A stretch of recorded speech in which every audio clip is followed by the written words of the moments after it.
need to warm up a little bit. So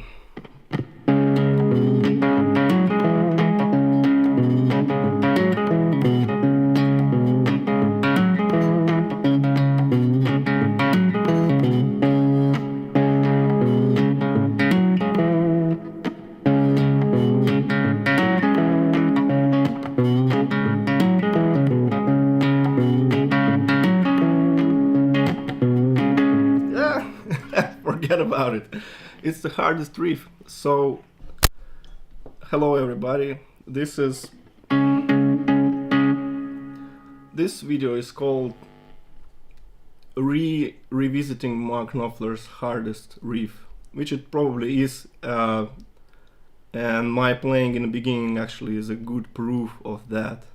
So this video is actually brought to you by me from the past, because I had a video of mine filmed back in 2017, so it's 7 years ago, and it's a weird flex, I know, to say that I have a 7-year-old video.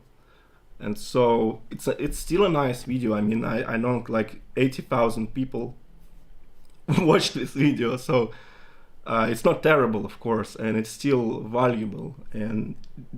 But 7 years have passed, and so I figured it's just a good time to revisit the Song for Sonny Liston riff, which is, I still consider it one of the hardest, probably the hardest Mark Knopfler's riff. And in the next few minutes, I'll try to describe what I mean exactly, why I consider it the hardest riff. So it was a great video. It still has some good qualities about it, but it's not complete. And I was never happy about the way this video came out to be, because basically because I wasn't happy with the way the riff sounded. It sounded kind of just like I'm playing right now, because I'm nervous. And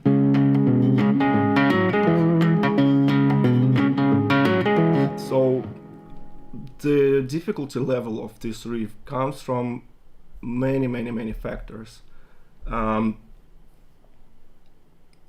Well, just because you need to concentrate so much on this riff to play it. So for instance, for one thing, it's actually swings, so it has this shuffle. It has this shuffle to it. So if you're familiar with Mark's Walk of Life rhythm, which would be something like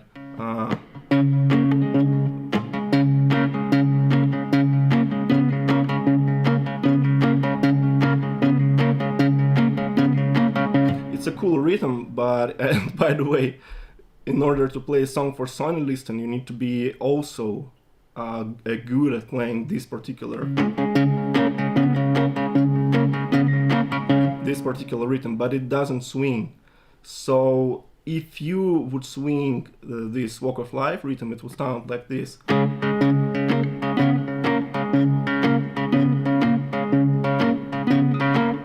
So it has this intrinsic bluesy kind of sound. It shuffles.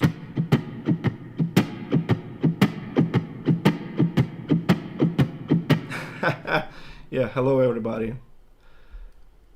Hello the dude. Hello Igor.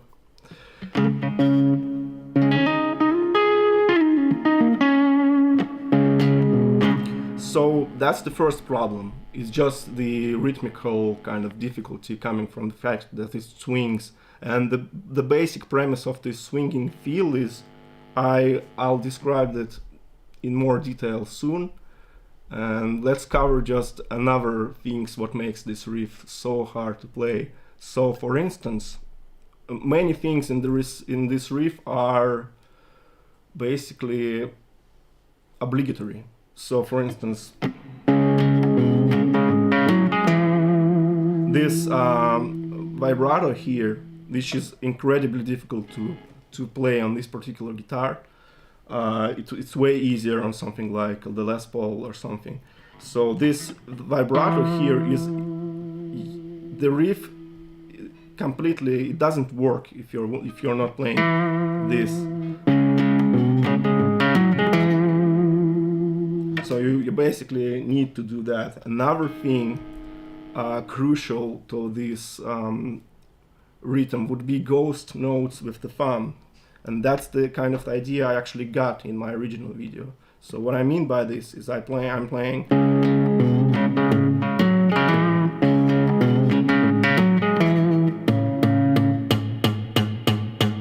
and I'm playing these ghost notes with my right hand thumb, and I'm blocking the 6th string with my left hand. So this thumb over the top here is not for decoration.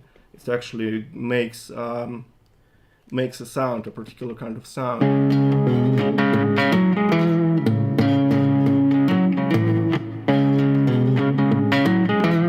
Another difficult thing about this riff, that would be left hand percussion. And it sounds ridiculous, but as you can see, I'm playing it with my ring finger as opposed to little finger. And I believe that was my original mistake in my original video, that I played it with the little finger, which is incredibly bad for one reason, because I need to do this left hand percussion, and what I mean here is this. So if I turn the sound here, you can actually hear it.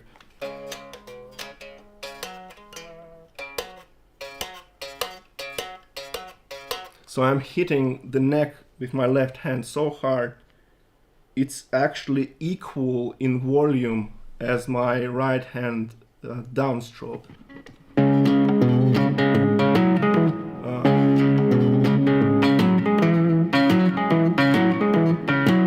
So even though I'm not hitting it with the downstroke, I'm still hitting it with the downstroke. It's only coming from the left hand. And it's one of these obligatory things that if you took it out, if you take it away, it just doesn't work. The riff doesn't work. Then, so I discussed the swing feel, aka shuffle, ghost notes with my thumb, then left hand percussion. It's got a little bit of chicken picking.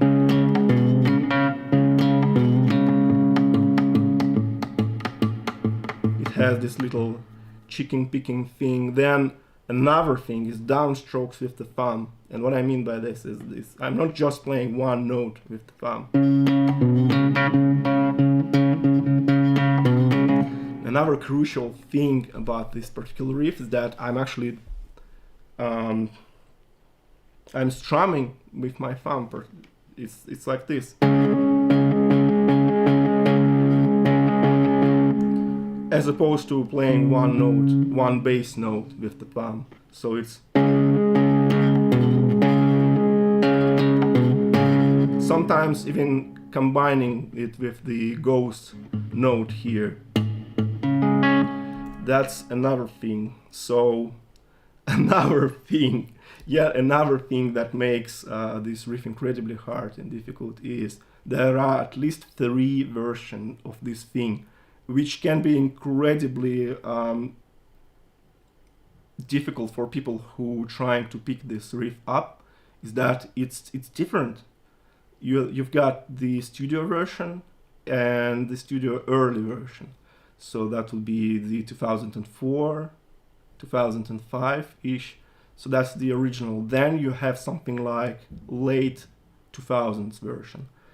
And throughout all these years, Mark played it a little bit differently, which makes it incredibly difficult to pick up. And so 3 versions, I would describe them like this. First version would be the 3-finger version, or 3 strings version, sorry.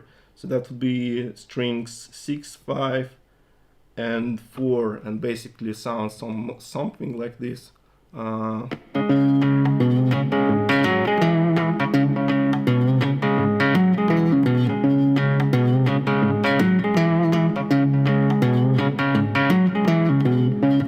Something like this, and it's something like the studio version, and it's something like my favorite version would be acoustic guitar versions, because it sounds the best to me. And so it's simple, it's very simple. Ooh. You see, in order to play this riff you really need to concentrate, and it even made Mark play it in a sitting basically setting all the time, because it's just you need to concentrate on this thing. I can get up in 6 a.m. and play Money for Nothing, no problem, but to play this thing I really need to sit down, concentrate on it, think about it, and think about all these different versions, all these different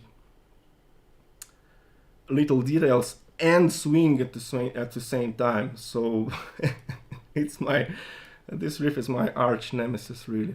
So this first version again.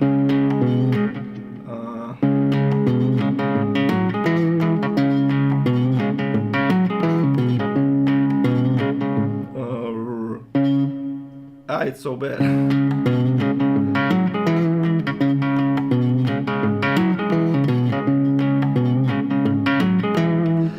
But in this version, this left hand downstrokes works the best. This left hand percussion, it shines here. So again, if I bring the volume down,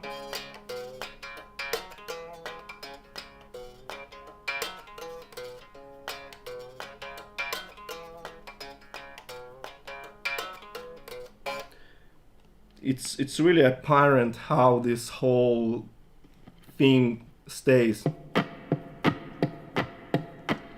This rhythm, even though at one of the points I'm not playing the downstroke, I'm replacing it with the percussive feel in my hand. So another version, the second version, would be 4-string version, and it sounds more or less like this. No, it doesn't sound like this. It sounds like this.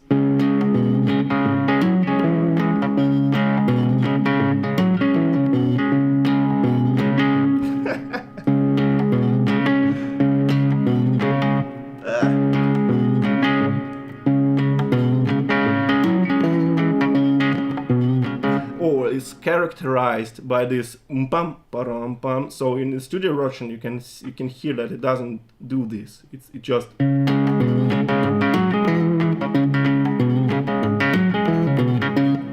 doesn't do this pam param pam. So that second version, 4-string version,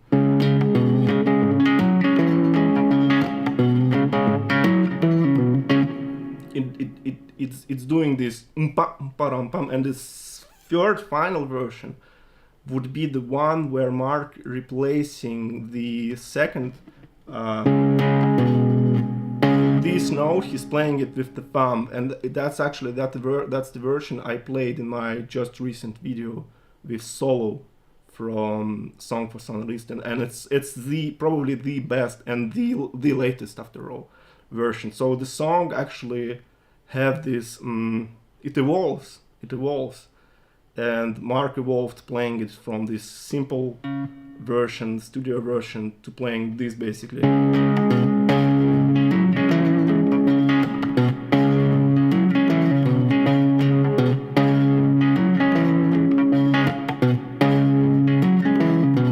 And yes, it does this song forced me to play closer to the bridge. And if you take a look at Mark's performances, it's the same thing. First of all, he needs to sit down in order to play this riff, and the second, he's also playing a little bit closer to the riff, because you need actually to have at least anchor.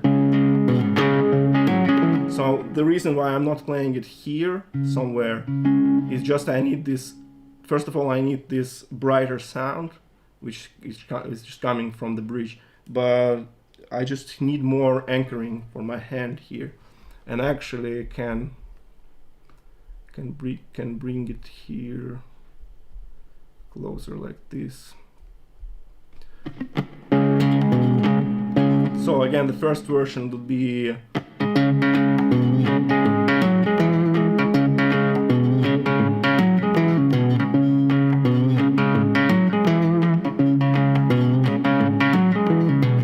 second version will be the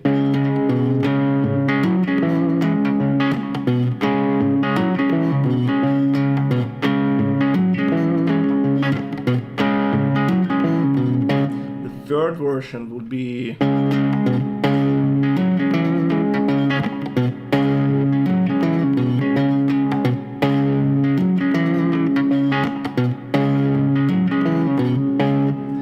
without overdrive, that would sound like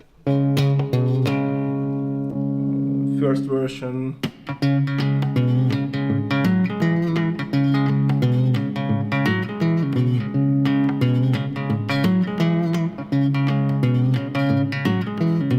Second.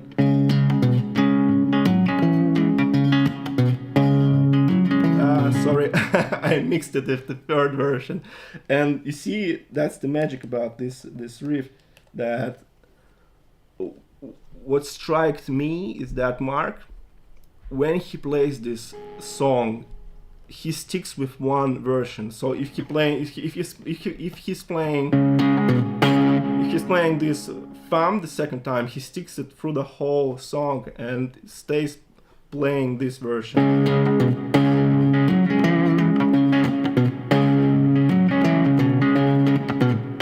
And if he's playing, for instance, without this thumb, so that would be the second version, he sticks with that.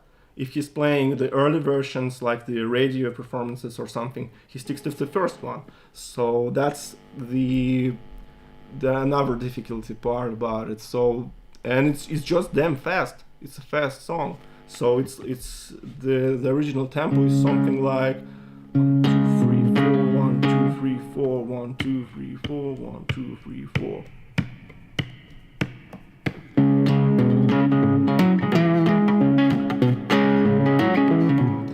And on top of this, you also need to be proficient in blues soloing.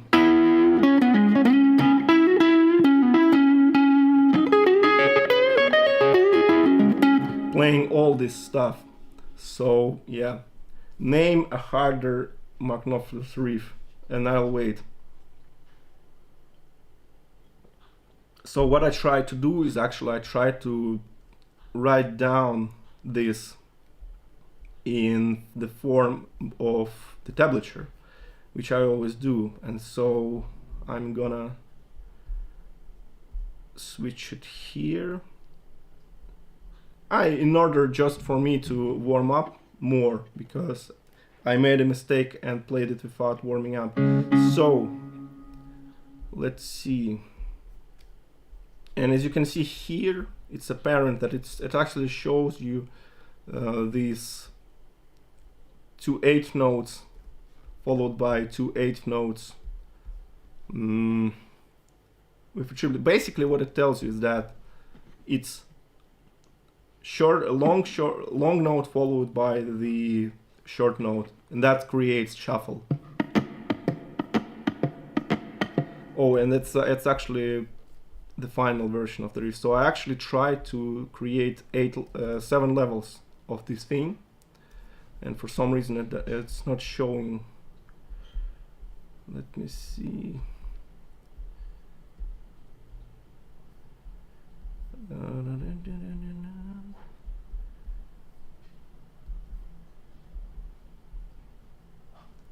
It doesn't work.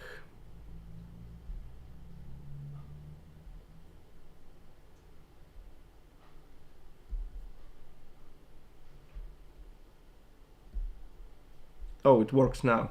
So that's the 7 levels of Sony, starting with just simple basic rhythm.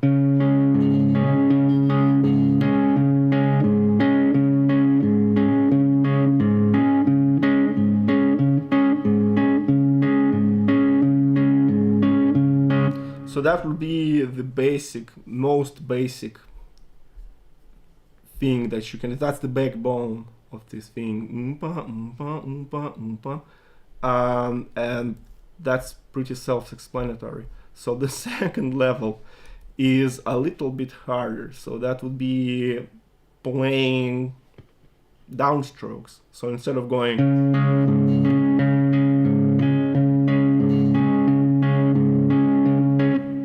instead of going like this, I'm playing.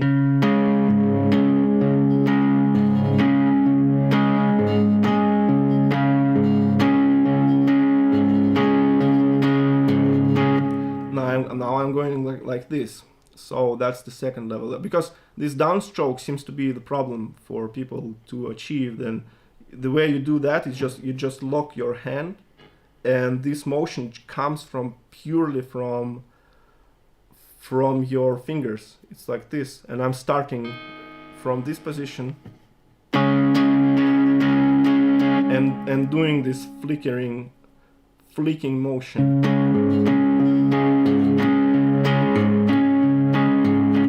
The second level is where it starts to shuffle. So that would be shuffling, and it sounds like this.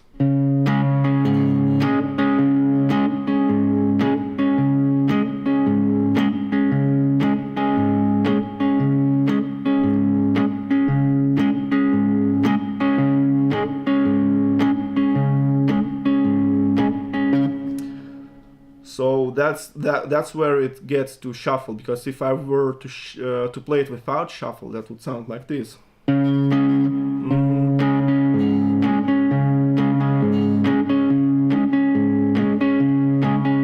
Shuffle.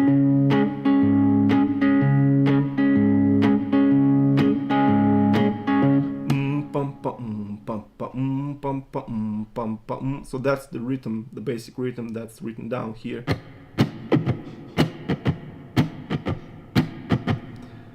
And level 4 then would be to even add even more shuffle to it, and that would be the continuous 8th note line, and it would sound like this.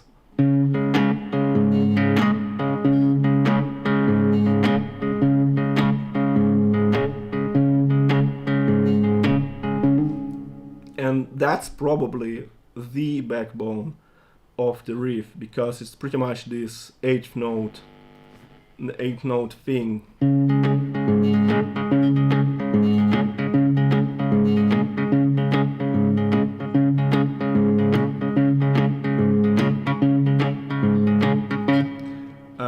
And so that would be the backbone of this thing. And the level 5. So starting from level 5, you can start to add these little details.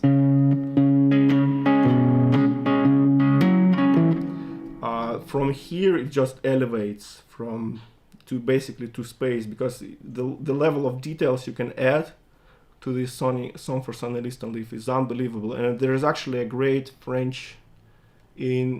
lesson in French language. I can't remember the name of the guy, but I liked it. And it also lists some of this detail. It was an interesting watch. So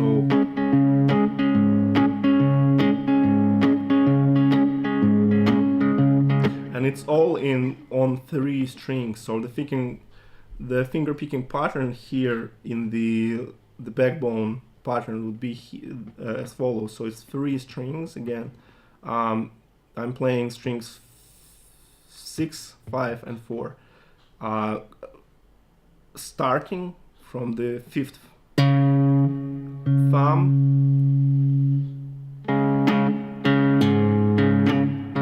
thumb, up, down, up, thumb, up, down, up. So nothing really difficult here, and that will be here, nothing really difficult. So that will be thumb, up, down, up, thumb, up, down, up, thumb, up, down, up, thumb, up, down, up. But it shuffles. So instead of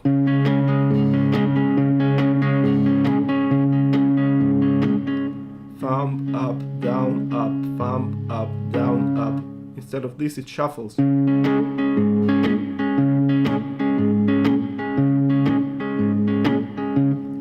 And that's the thing. The establisher, by the way, is in the description, so you can get it and take a look at it. That's the level 5, and because this riff again is based on the pentatonic scale of this, in this position of pentatonic scale,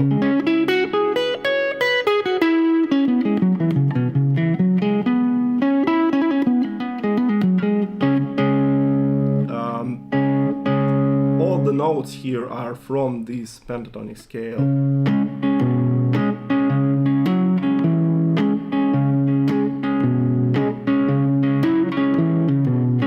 So that's how the riff sounds on level 5. Pretty good if you ask me.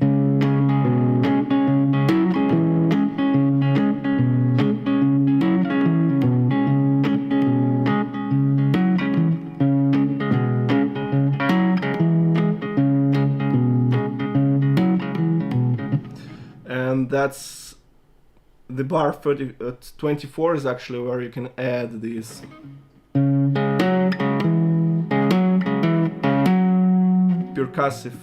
percussive thing, which is the most difficult one. And you can just go on and on, making it more difficult and more difficult. So that will be adding this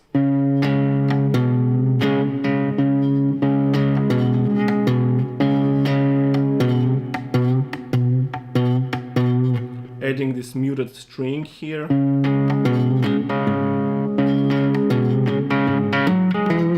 And by the way, here in this line happens probably the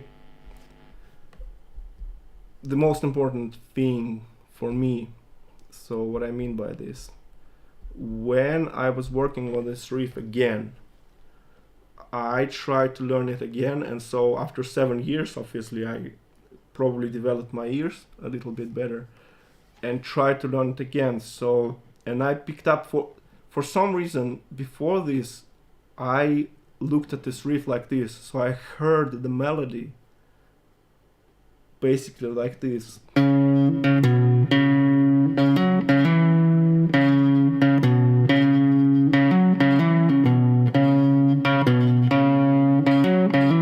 So I heard the melody this way, and I can also approximate it with the oh, never mind. So I heard the melody like this. Bum, ba-dum, bum, ba-dum, ba-dum, bum, ba-dum, ba-dum, ba-dum, ba-dum.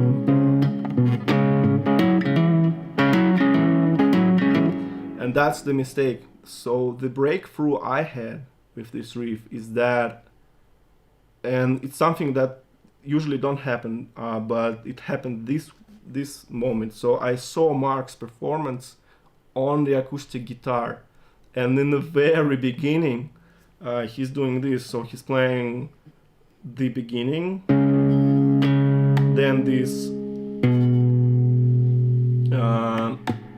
and it's a 2004 live version with an acoustic guitar. So he's playing, and for this melody he's playing, so he's doing this.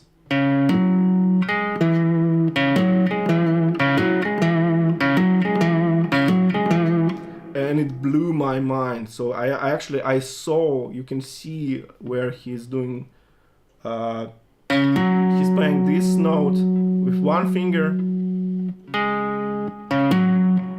and when his finger is still in this position, his first finger is still in this position, he's plucking this note.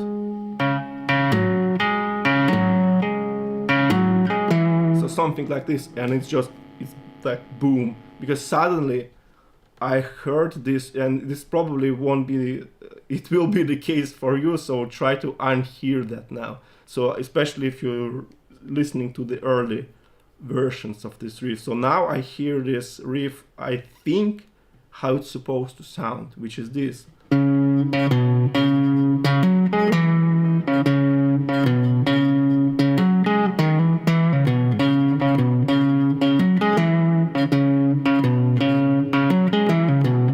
That's the melody, and especially in early versions, so like the studio version or acoustic guitar versions. And so try to unhear that.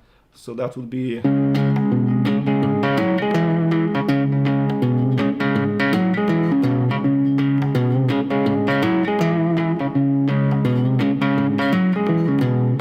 so it goes.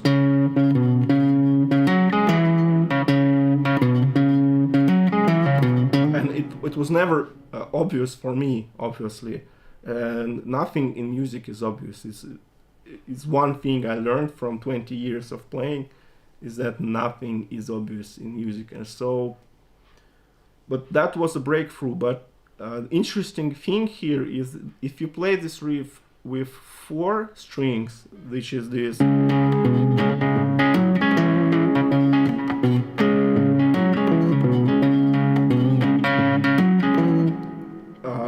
which contains this 3rd string as well, this melody it's kind of built in it.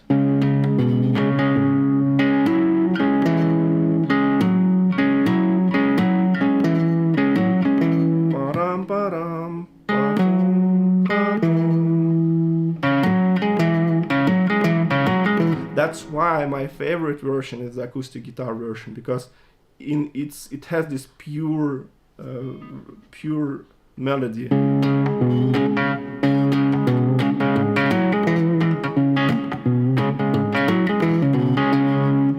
The song is Song for Sonny Liston, and I tried to list the list of things that makes it the hardest Marx riff to me, which is its swings, it has shuffling in it, it has ghost thumb notes, which I'm blocking with the thumb in the left hand and playing with the thumb in the right hand. It has chicken picking in the right hand, then it has thumb downstrokes. It has the this vibrato here is not optional. It's not an option. You break the riff if you miss this vibrato. And so it has 3 different versions. It's fast. It's got the left hand percussion, because you see in the left hand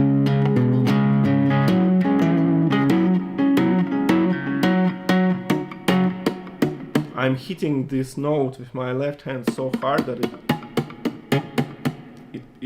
it replaces the right hand, the picking hand downstroke, and so it's difficult to play. Yeah.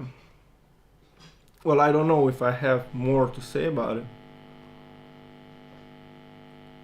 which is this is why I'm not a fan of live streaming, is because it's too improvisational for me. You see, I'm the kind of a guy who's not who can't spill out gold just like improvising like Mark does.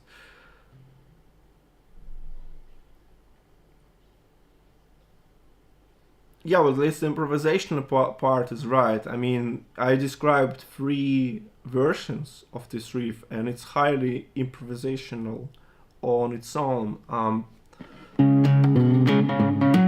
And it's a long song also. So all things just combined makes it unbelievable.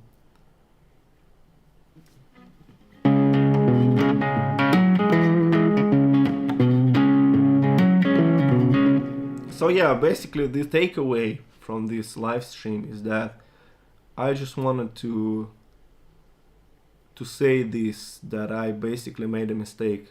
I thought about this melody of this riff in a wrong way. So instead of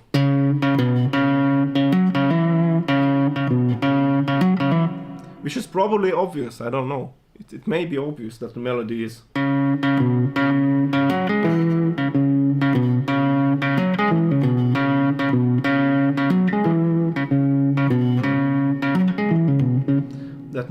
like this, so I don't know, maybe it's obvious and I'm just making this up. Oh, so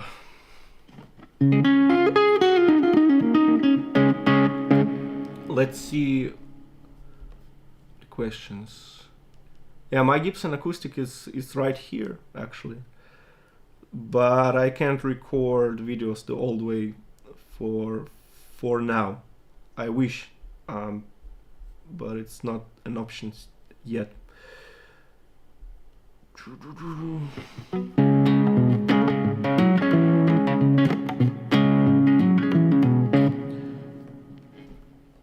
Yeah, I'd like to play as bad as you. That's something. It was another one of my mistakes. So before I started teaching and before I started uploading videos, I take everything for granted. Everything I do for granted. But one advice I heard, and it's a good advice. Somebody said to me like, you can at least teach people to play like you. Yeah, like to play like you. I mean, to get to your level at least, and that's my basically my goal. So obviously I can't teach you how to play like Mark Knopfler, but I can't. What I'm doing is I'm trying to get people to play like me, and with various success, by the way. I mean, what giving lessons one-on-one for me proved is that you really can teach anybody to do this stuff as long as you have clear instructions, clear enough language, and you know what to do. You can absolutely do it. And the thing about these riffs in particular, for instance, the Money for Nothing riff, I remember when I discussed on one of my early lessons, somebody asked, let's learn Money for Nothing riff, and I discussed the first 4 bars of this thing. No, the first 2 bars. I discussed it for 3 hours or something, because it's what kind of slide are you playing? There are seven types of slides you can play. Then what about these downstrokes? There are 5 types of downstrokes. Then this note here, you can play it 5 ways, and so on. It just blows your mind. So you can really discuss each little detail for hours. That's how rich Mark's music really is. Yeah, music brings us close. That's for sure. It's unbelievable. Wow.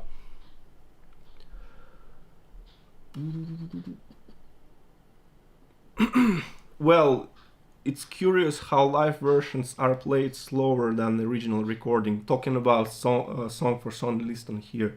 I'm not sure that the tempo is different.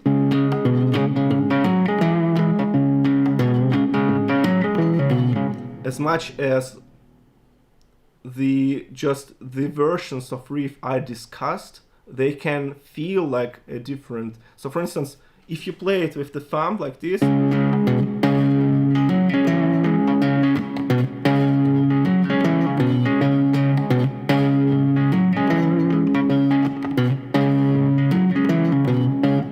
to me it sounds slower than the original version would be.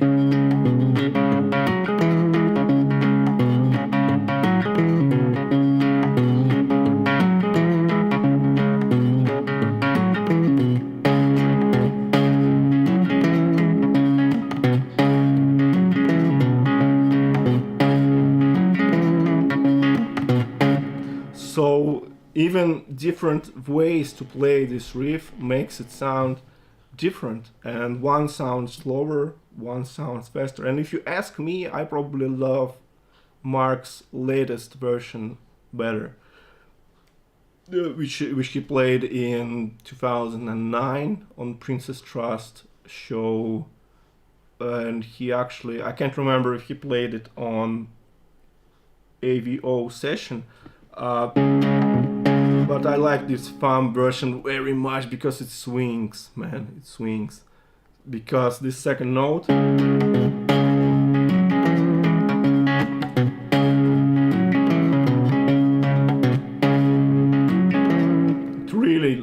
it really makes you move.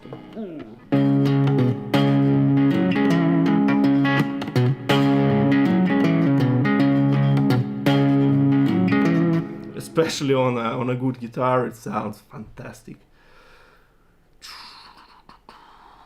Bonaparte.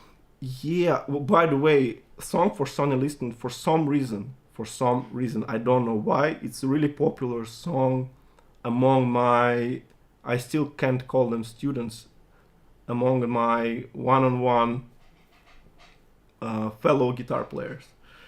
For some reason. And another reason why I call this riff the hardest is because this riff is really, if you want to impress me, I don't want to hear Sultans of Swing. I don't want to hear Money for Nothing. Song for Sonny Liston really shows your level. So any deviation from imperfection here is just basically the whole thing crumples. Absolutely.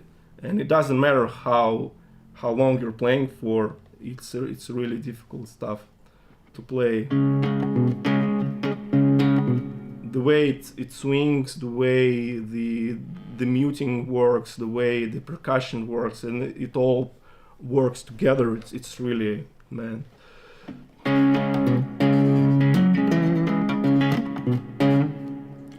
Done with Bonaparte is also another really popular song. And I remember in my video I actually called that I actually cried listening to this song. And it's true, it's actually one of the students again told me, because I forget all this stuff, and he said, I remember you said that you cried at this song, and it was his favorite song, and we learned it with him, and it's beautiful. I'm gonna do with Done with a Bonaparte, I'm gonna do a open G version. So that's something I really need to do, because I already did the open C major position version, and now I will do the open G version. And Done with Bonaparte is also a difficult song to play because it combines, just like Song for Sonny Liston combines a lot of stuff. Done with Bonaparte combines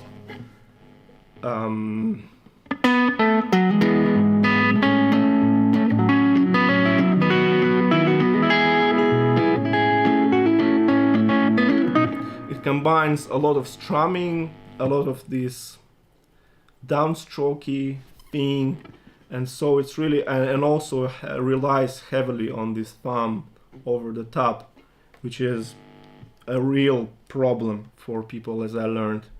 It's really hard, it's really difficult for many people to achieve a good sound with the thumb.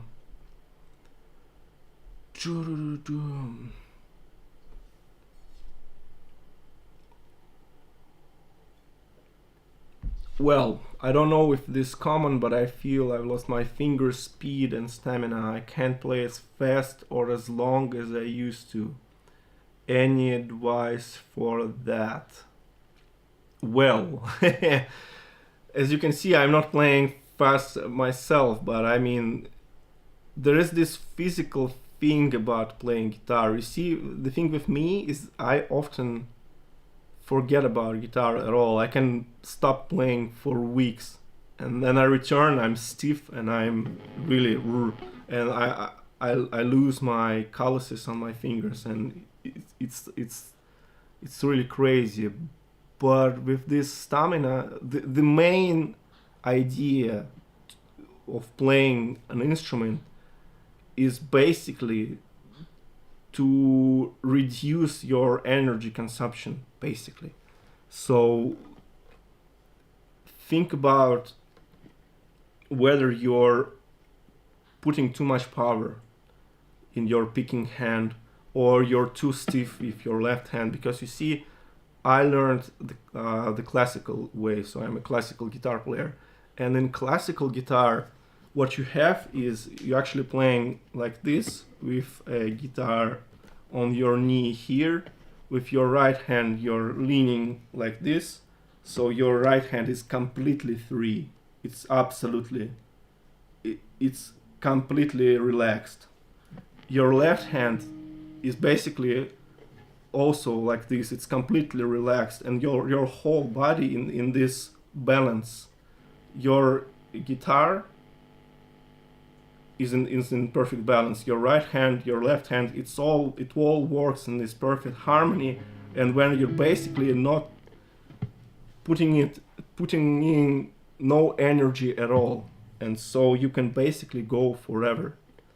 You can play 3-hour shows, you can practice for 8 hours. It's all about energy consumption. It doesn't need to be hard, that's the thing.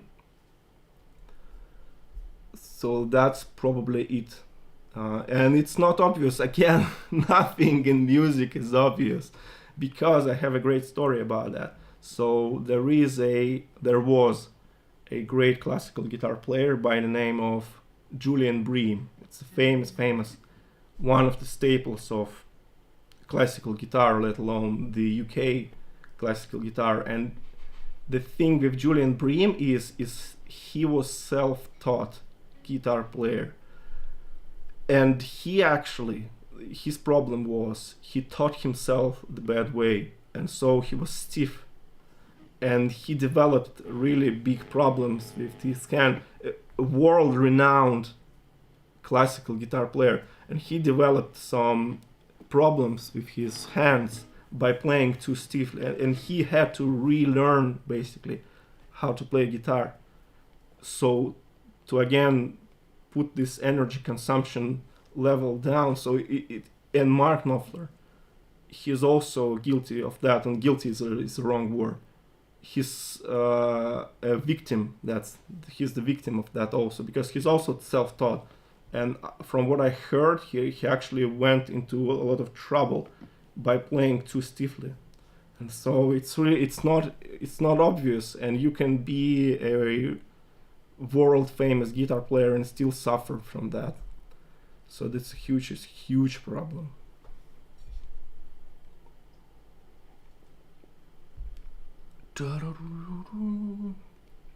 Yeah, and by playing fast is not my thing anyway.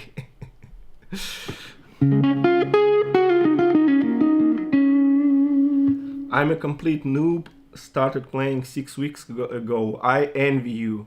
Honestly, I wish I would learn all this stuff. I mean, it's not like I learned a lot, but I wish I would learn exactly the basic stuff. The chords, chord structure, song structure, stuff like this. It's just, I don't know. I couldn't live without it actually, and so I envy you really. It's such a good thing to learn.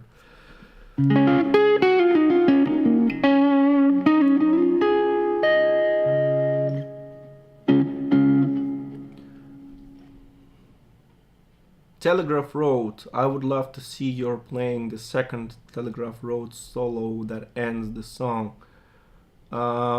That's the third solo that ends the song. And people ask me about Telegraph Road. I recorded the first solo, which was this.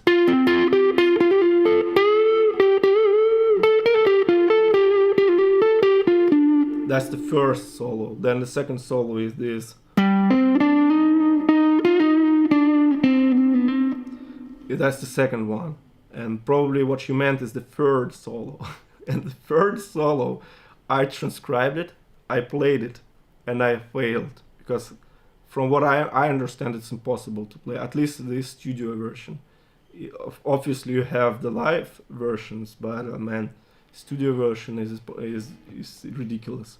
I actually transcribed it, and I sent it basically to people like that. That's my take on it.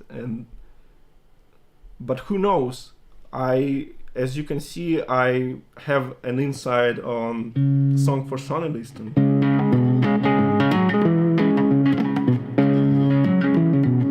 Who knows? Maybe I will have an insight on Telegraph Road, and one day I will record the third solo, and it will make me record the rhythm guitar part for it as well, and I will be finished with the song, 50-minute song.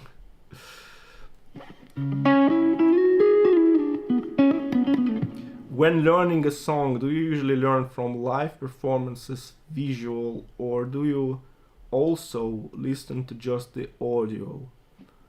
Usually I rely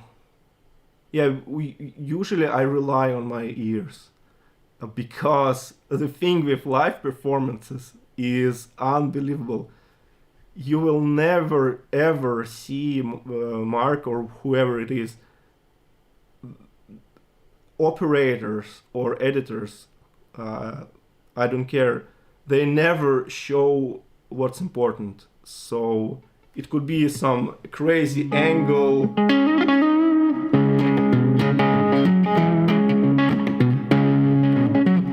be left hand for some reason. It could be just not showing anything at all, or it could be the right hand, but it for a microsecond, and you get like, oh, in the AVO session video for Song for Sonny Liston, you can actually see the most replayed part of this song is the place where Mark's doing this.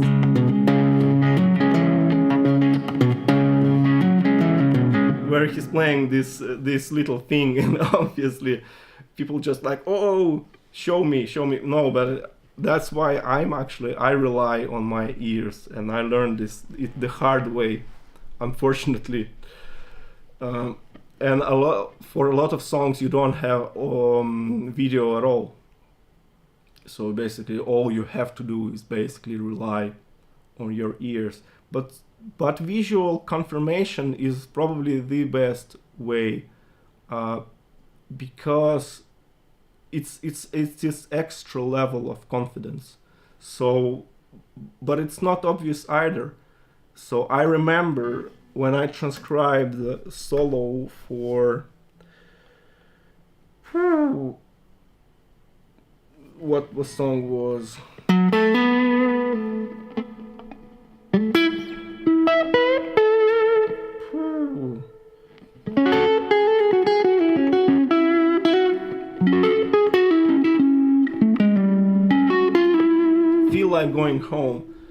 Feel Like Going Home was the song, and there is a moment in the Tom Jones and Mark Knopfler version where Mark plays something like this.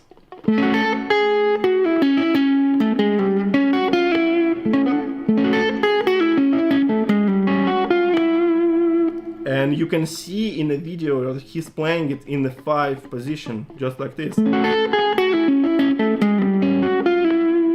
And for some reason, I picked it up and played it here.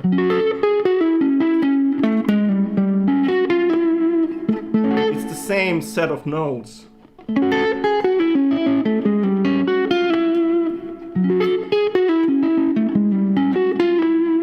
But if you compare these two versions, the second one, it's really awkward to play, and it has some really tough jumps that you can basically do. This version is way... Oh, it works perfect, it flows. It's easier to play, it's logical, and it's visual, so I can confirm that Mark played it this way. And the whole transcribing songs it's a really tough road. I listen to everything. I listen to live versions, I listen to covers even, because sometimes I can't pick up something that other people picked up. And so sometimes I listen to cover versions because again, nothing is obvious, and I can skip something, I can overcomplicate something, which is always the case, because the proper way is always easier, it always sounds better. Like here, instead of playing it in the 9th position, and I can do it cleanly. With enough practice, I can play it as clean as Mark did it. Why bother if you can do it here and be clean each time? So that's what I'm talking about.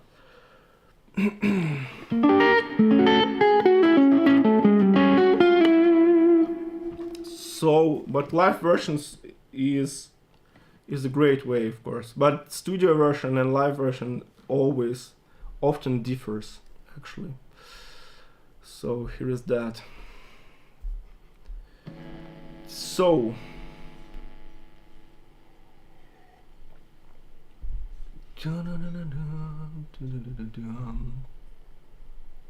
that was the question about visual learning. How about the bit where he goes, never again will be the same thing?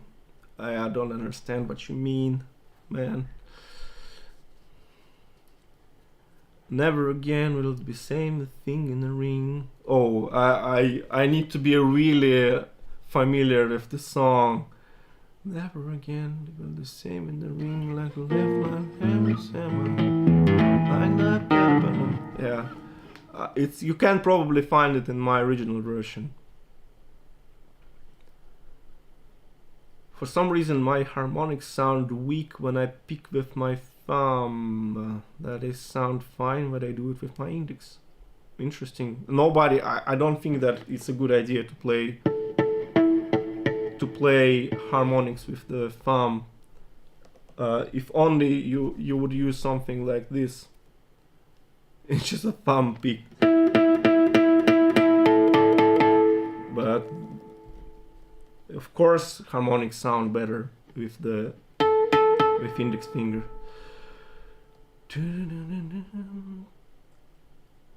Yep, Open G version of Done with Bonaparte is something I'll work on. Hello from France. Love France, yeah. Do you think you'd ever want to do So Far Away? Barely any correct tutorials on YouTube. Every mark still doesn't play like the studio version. I'd love to do it, and the video I thought about it recently because prior to Mark's auction of guitars, he played it. He played a little. He played.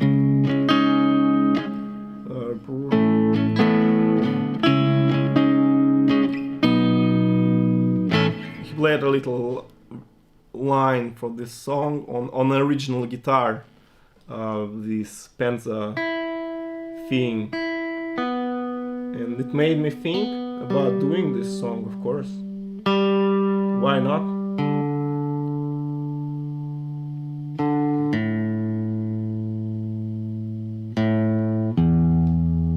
And of course, the version everybody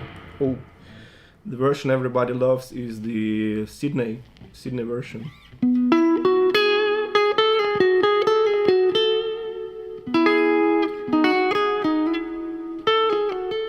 I can do it now. Yeah, but everybody loves that. So yeah, I'll do So Far Away. I don't know when. I really don't know. My inspiration strikes wherever. Interesting Love Over Gold solo. I can probably do it on a classical guitar. That's a great idea. Love that song.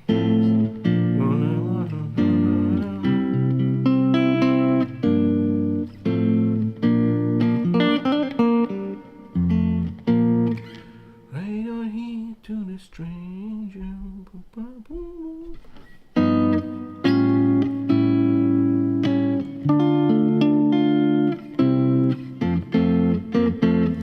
Beautiful song. Let me see. Telegraph wrote the beat where he does the damping is impossible. Sounds like Duka Duka. I recorded the short video on that, and it's really difficult because I can't possibly reproduce it now. I need to look it up and do the whole relearning stuff again. Yes, it's I don't know if impossible is the right word, because I never treated anything like impossible, because Mark also has 5 fingers and 6 strings, and basically my philosophy is if we both have 5 fingered hands and 6 strings, why on earth I wouldn't be able to play something? It doesn't make any sense to me, and that's damping. Telegraph Road damping is, of course, the whole build up and the whole solo is insane. I'm not sure if it's played live in the studio, to be honest. I think it was edited.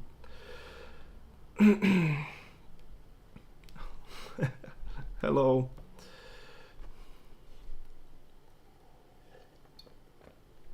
Real life road running version of. Oh, it's a good test. Getting back to song for Sony listen. So I put away my capo, but the thing with this riff, it sounds awful without a capo. But if you follow my little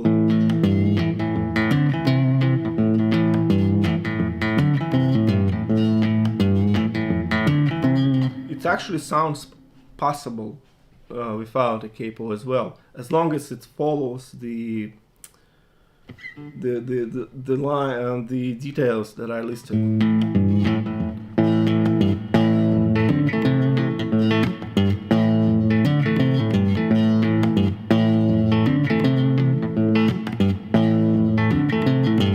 It actually sounds not bad, but again,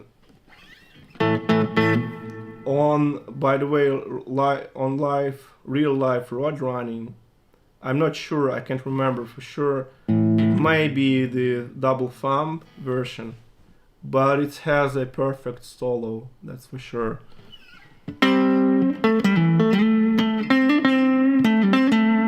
And the good thing about this solo, it's unbelievably hard to play, because Mark swings all the time, and he all the time returns to this.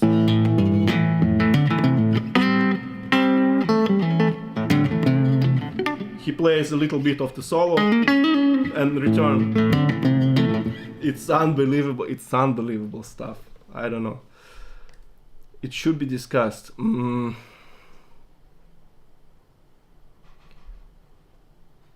What are your thoughts on the new Going Home? I think it's a work of art.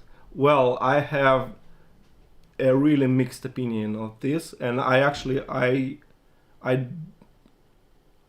so I dropped a coin, and I obviously supported it. It's not often when Mark asks you to donate to something, and so I advise everybody just at least buy a single version of this new Going Home, because it's a really good cause.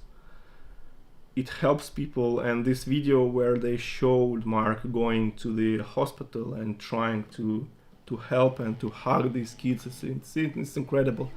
It's worth living on this planet for sure. I'm just not too much into Guitar Hero shredding business, and I prefer people singing. I prefer songs. I would much rather prefer all these people sing something with their voices rather than playing guitar. So I don't know. I'd stick to the original, like the guy in the video said. So that's my takeaway here. It's great. I donated to the cause, but I stick to the original.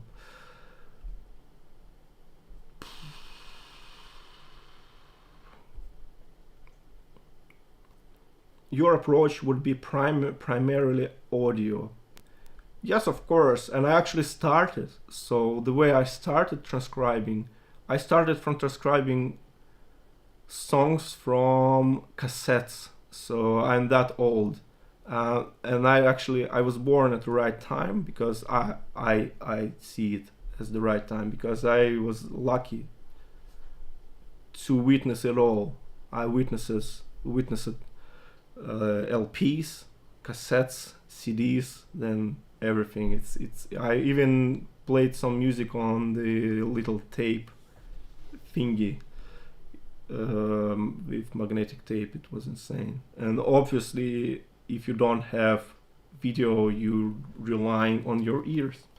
I remember transcribing the Shadows stuff and some strumming, and it was awful. And I can't say that my ears are great. It's simple going to the gym and developing your ears. I don't have something like a perfect pitch and stuff like this. I just developed my ears.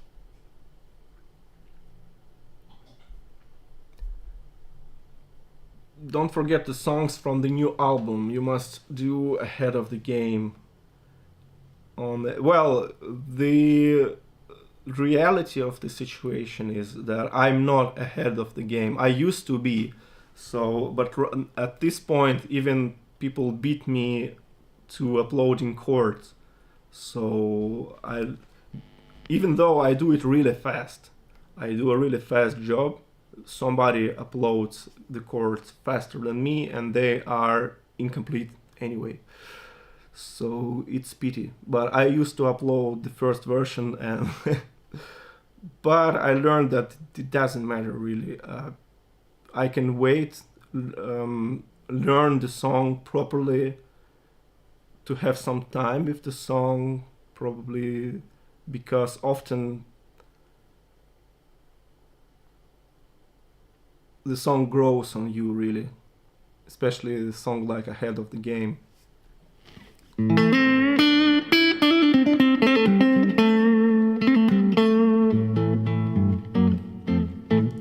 Will you be doing a tutorial and tablature for A Night in Summer Long Ago? It's a beautiful song, A Night in Summer Long Ago. Even the title itself is just pure poetry, man. And the thing about this song is that it's another one of those where it was played in multiple of signatures. I think in studio it's something like A major.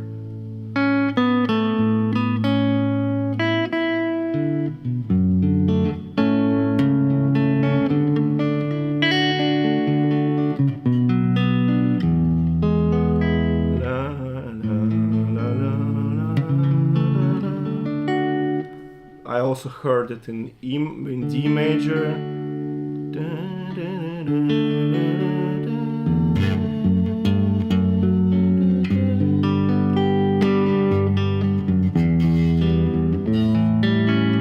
It's a beautiful song, beautiful song. If it works for me, I will do it for sure. I need to look it up.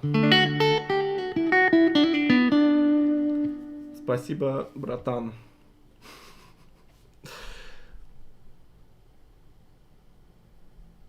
Well, for some reason I never uploaded Feel Like Going Home with Tom Jones, but I actually plan to do a whole video on this song in particular because it's so beautiful.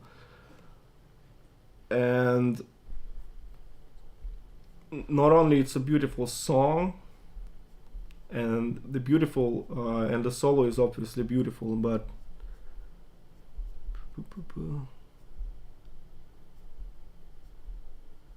let's see. Yeah, Charlie Rich. And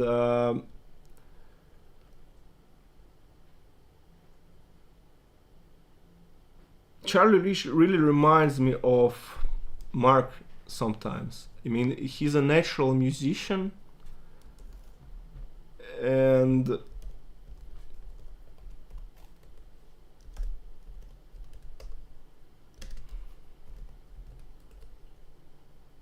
by natural musician, what I mean is that it doesn't matter what they play.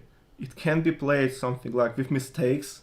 It can be just like I don't know, some version of an old song or something, or their own songs, but they played it with soul, and they played it just like, I don't know, I'm not sure if you can learn this, but there is probably a reason why Mark Knopfler and Charlie Rich are world famous musicians and somebody like me are not. So here is that. I used to cool. Yeah, that would be. Are you planning to do I used to cool? That would be a cool stuff to play because it has this great. It has a little bit of this finger picking, great riff. I will check it out. Who knows? Who knows?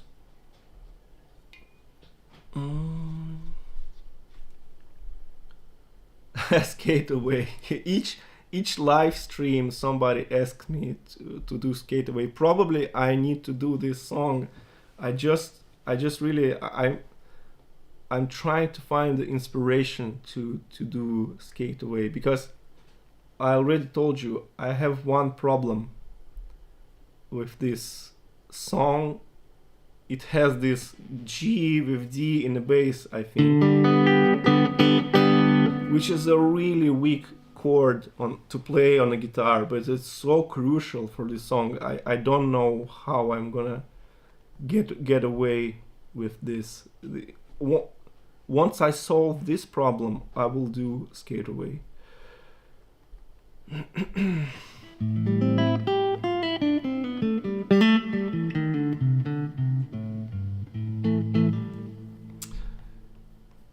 You said it would be great to start from scratch learning guitar. So if you were a noob today and you just got your first guitar, what would you do?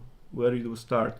Well, it's not as obvious as it seems. And for instance, Pat Martino, the jazz guitar player, he actually had some kind of disease, and while already being again world famous jazz guitar player, he had to relearn guitar playing from scratch, and he actually relearned it to his proper level. And so everything happens. If I would start today, well, I would probably I would of course learn from YouTube. No way to get away from this. And that's why I actually do what I do, is because I have something to share and I just share it. People watch it. I'm not asking for money, because all my videos are for free and it's everything for free. And actually I've seen a funny meme. There is a video on YouTube. It's called something like "I'm a self-taught guitar player." You click on it and it shows you like Marty Schwartz, it shows you Justin Guitar, and so on. And so all these videos like, I'm a self-taught, but I watched this, I watched that, I watched this, blah blah blah. Just, it's like good journalism. You've got multiple sources. So for instance, you learn this Mark song from this guy, you learn this, and you take from each teacher, you get all these little details. And that's the way I would learn.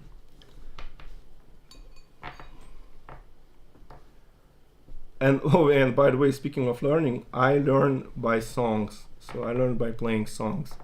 And I wanted to do a whole live stream on my process of how I got to play guitar in general. And it's a really winding and long and winding road. It's not, again, nothing is obvious, and for me it wasn't obvious as well.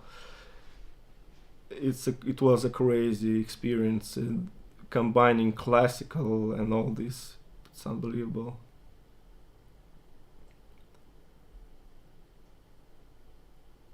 Song Lines, solo and rhythmic. Lines is a beautiful song.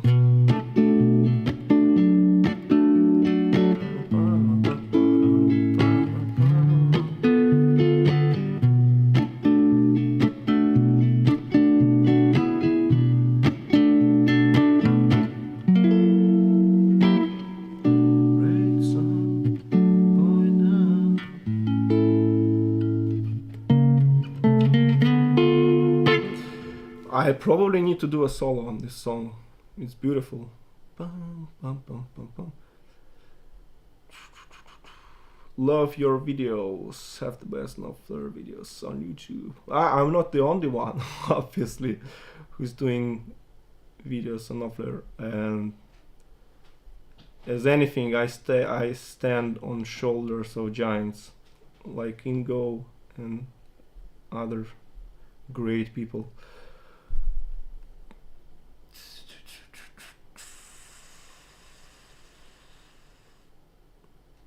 Yeah, are you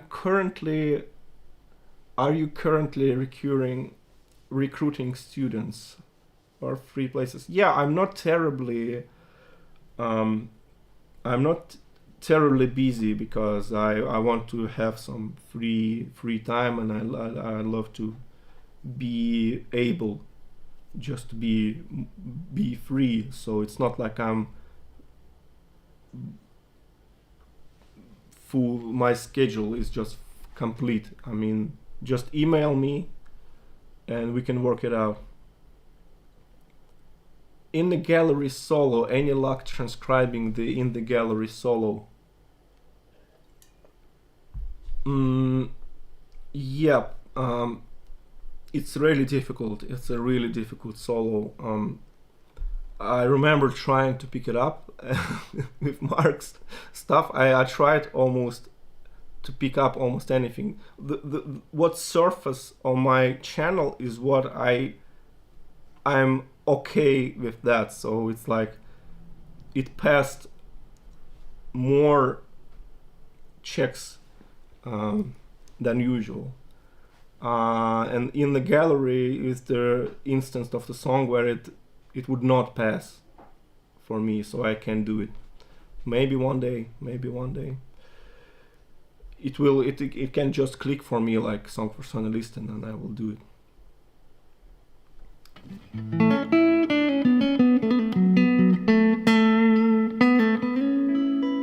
I make a tutorial on lines. I have a video on lines actually, so you can check it out. It's probably an old one as usual, so I probably will redo that as well. So I'm not a fan of how my redoing of Song for Sonny Liston, and I probably redo this song as well. So you see, the thing with songs is that you can keep going back to them, you can keep relearning them, always finding some new stuff. I have enough work. That's what I'm saying. Спасибо за вашу деятельность, очень вдохновляете. Спасибо. Особенно приятно русские комментарии смотреть. Всегда. И у меня есть несколько русских студентов.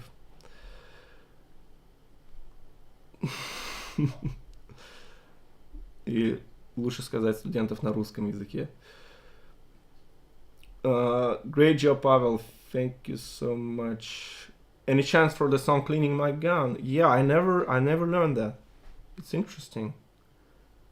I think it was played on a 12 string, so it's I already know that it's a challenging song, so why not? So many.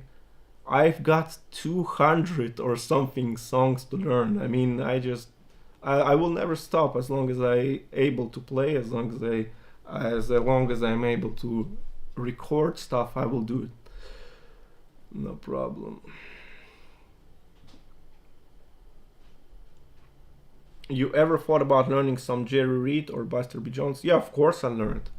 Of course I learned Jerry Reed, and it's incredibly difficult. You see, it's proper finger picking. Jerry Reed, Buster B. Jones, Chet Atkins, everybody who played this kind of stuff knows what I'm talking about. It's basically like a sport. There's this really physical activities, so you really need to, I mean, it's not sport like it's not interesting music. I mean that you need to stay in shape just in order to play this. So you need to play constantly, you need to practice constantly, because the tiniest of mistakes will glare and stick out like a sore thumb. It's unbelievable.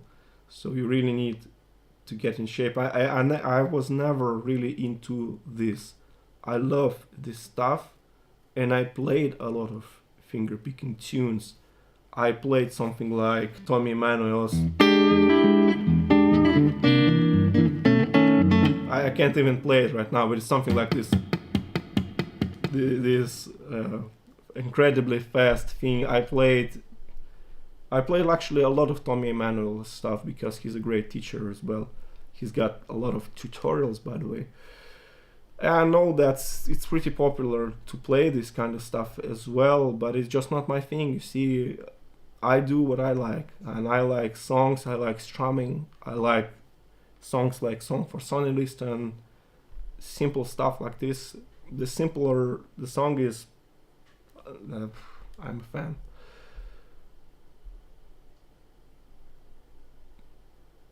What's your equipment for sound of Mark Knopfler? That's a funny question because I don't have any equipment to sound like Mark Knopfler at all. This is the cheapest guitar you can buy. It's the cheapest guitar. You can't get any more cheap than this. And I'm playing from the cheapest amplifier. That's the cheapest amplifier on the market. So I'm playing from the cheapest guitar with the cheapest amplifier, and that's my way to play Mark Knopfler's music. The thing with Mark's music is you don't need a lot of stuff to. So the price of ticket to enter Mark's world is incredibly cheap. You just need a guitar that has strings, and you basically set to play Mark's music, all set. You don't need anything more than that. As opposed to some other players where you got this specific pedal of this enhancer of this or this stuff or this particular guitar. No, in Mark's stuff, you can buy any Strat, and even something like this. If you play with the switch here, you can get something like. You can still get this kind of sound. You can play with it.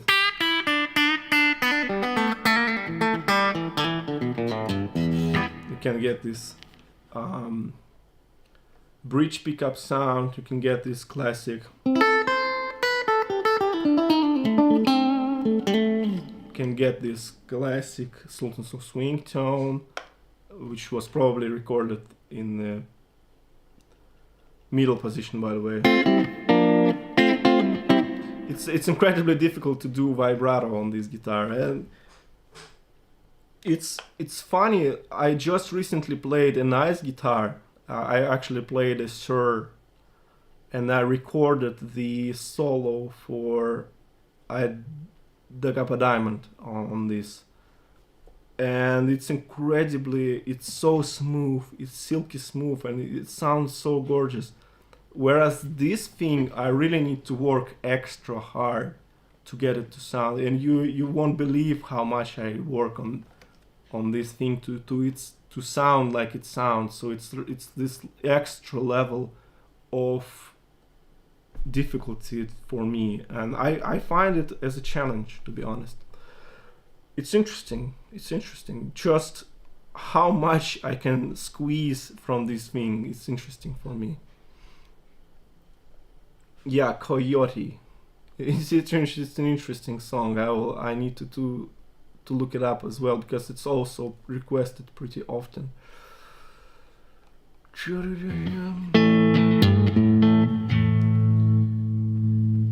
So, how could I get faster on classic Mark Riff at the end of Lady Writer?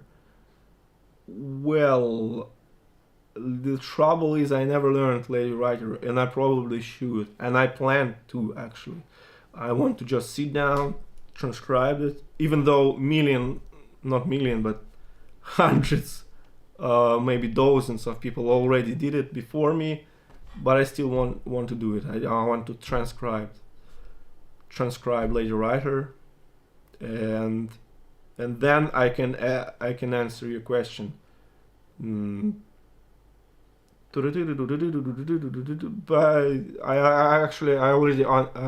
I think I answered it before. So economical picking, it's the way to go. Barrel, yeah, barrel is barrel. I need to do that. No excuse for me not to have barrel. It's a fun song. And I remember Mark said something like Beryl is his sultans for his solo era or something, and it's true. I uploaded the chords for Beryl, and it's so popular, it's unbelievable. I can probably look it up how many views it's got, and it's unbelievable, man. Beryl, Mark Knopfler. So the song has got 50,000 views, the chords I wrote down, and it was added to favorites for 1,000 times. And if you know the chords, it's unbelievable numbers basically. So it's a really popular song, and it was rated with 113 5-star ratings. That's unbelievable. I need to do this song. Nice to see you live. Yeah, that's the reason I'm here, is just basically to celebrate music, celebrate living on planet Earth, and just have some fun in this world that's basically going down, down, down.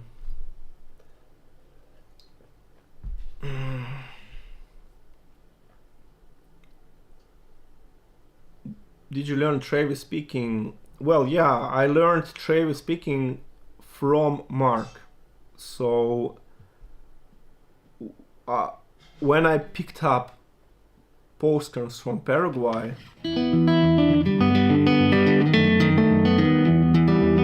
that's actually the song where I learned Travis speaking, and it was a revolutionary moment for me, because it was really like nothing I've experienced before. So I just realized that it's a constant thumb going bum bum bum bum bum bum,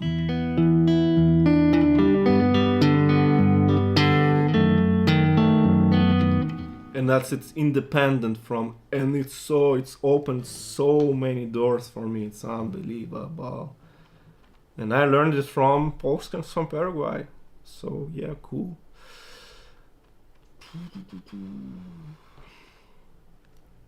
You have already given us an incredible amount of songs. Yeah, I have some stuff, because I'm doing it from 2016. Yeah, actively from 2016. And not actively, I'm doing it for 10 years already. Crazy.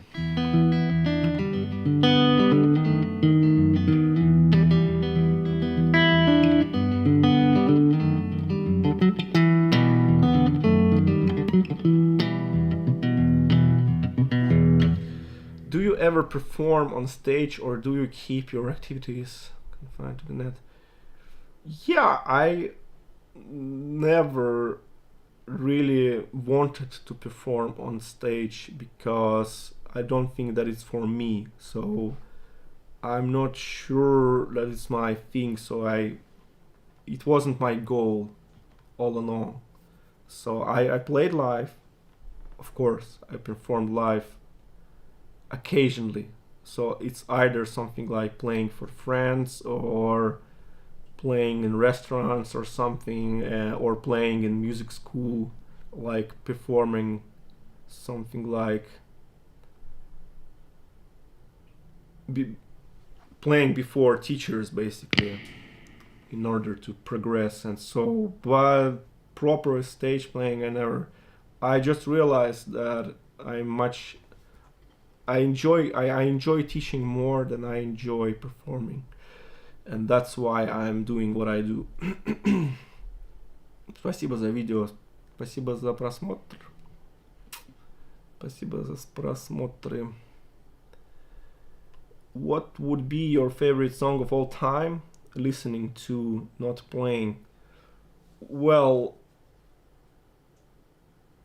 it's a difficult question, and you can find answers on this question actually on my Spotify playlist of collection of my favorite songs, because a lot of songs in my collection I actually listen just on repeat. So just put it on repeat and stuff. So yeah, my favorite song of all time changes from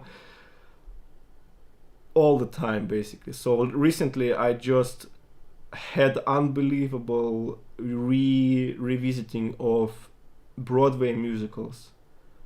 And for instance, this sixth song on the list here, "How Can Love Survive," is one of my favorite songs. It's from The Sound of Music.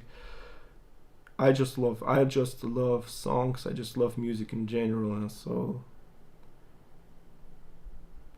just quickly tell you my favorite. That would be "Too Hard." Too Hard of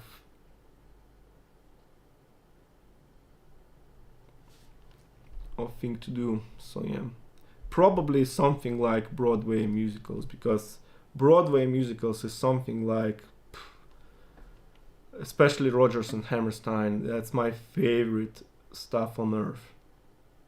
It's filled with magic, it's filled with optimism, love for life, difficult questions in life. It's incredible. Listen to all their stuff, it's incredible. Carousel, The Sound of Music, South Pacific, also insane. Some Enchanted Evening, one of my favorite songs. Stuff like this, it's... Or If I Loved You from Carousel, it's... You can find online articles on If I Loved You. It's like this thick, it's like a whole book. And one of the lines I remember, like, it said something like, even if you're not from Earth, or if you're, I can probably find it somewhere, because it was beautifully said, beautifully put, rather. If I can find it, that would be great.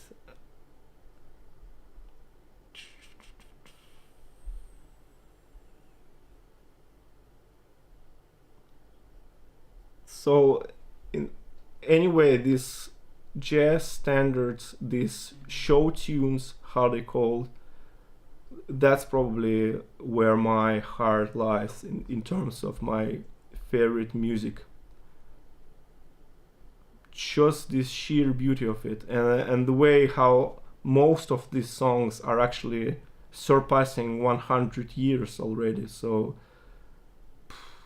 like something like I'll See You in My Dreams, I think it's 100 years old already.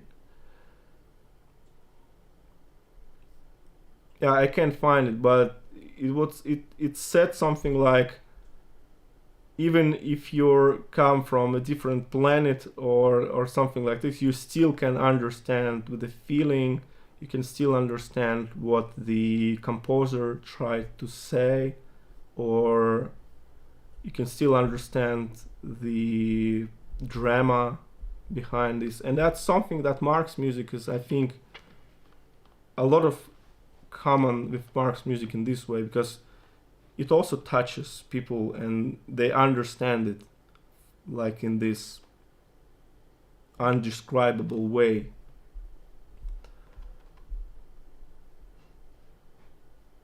So yeah, my favorite music songs of all time, that would be probably Broadway musicals. Somewhere there.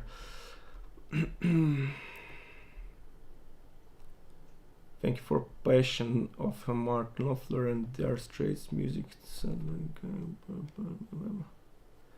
Yeah, this music is forever.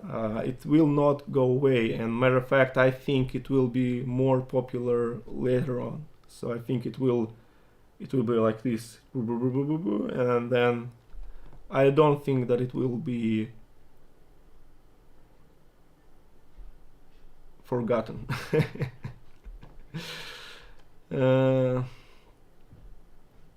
Have you heard of Buckethead? Obviously I heard of Buckethead, but the thing is, I never listened to his music because I'm not too much into guitar shredding. It's not my thing. I'm into songs. I don't think that Buckethead ever played Some Enchanted Evening, for instance, or If I Loved You from Carousel. Walk of Life, one of the hardest techniques to get down. Yeah, I agree.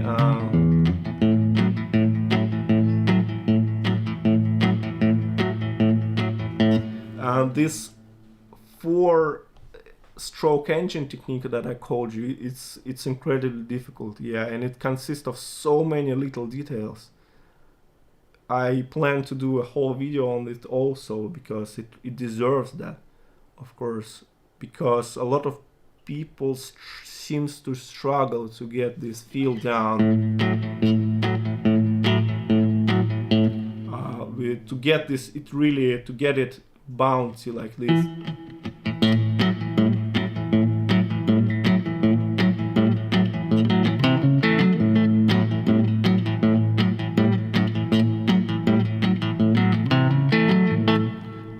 For it to get to really bounce, as opposed to going something like.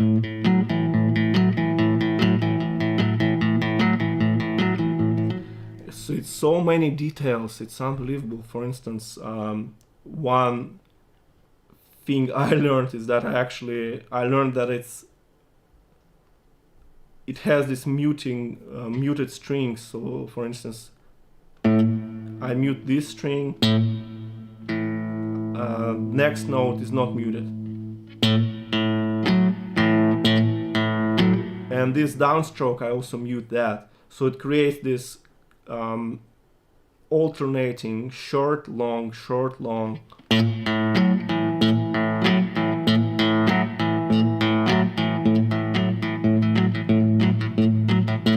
and it also has this really bouncy thumb.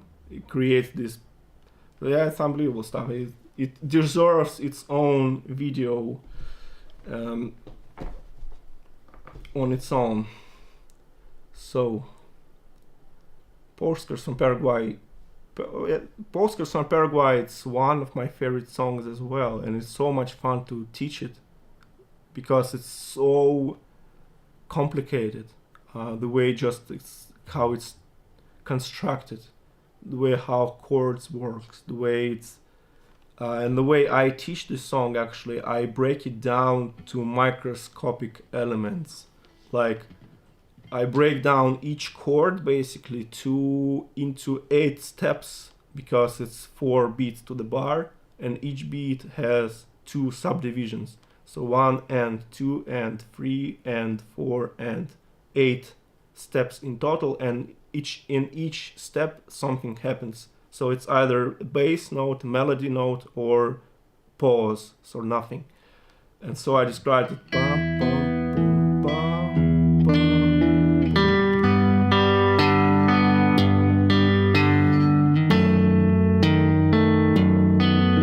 And people learn it, and it sounds quite decent. And the question they asked me is like, if I continue doing that, will it sound like you? And the obvious answer is yes, because I'm describing exactly what I'm doing.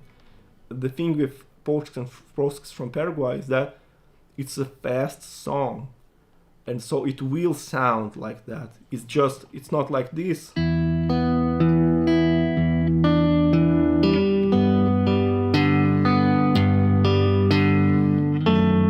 Like this.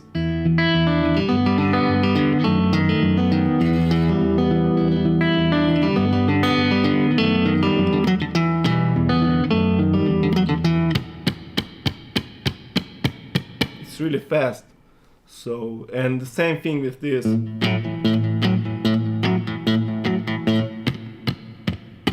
It's really fast. And by the way, when you play this thing, it sounds pretty lame if you play it slow.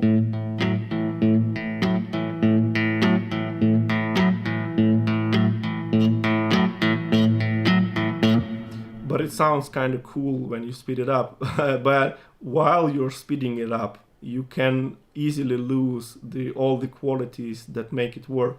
So no getaway, no shortcuts. This stuff requires time, requires practice.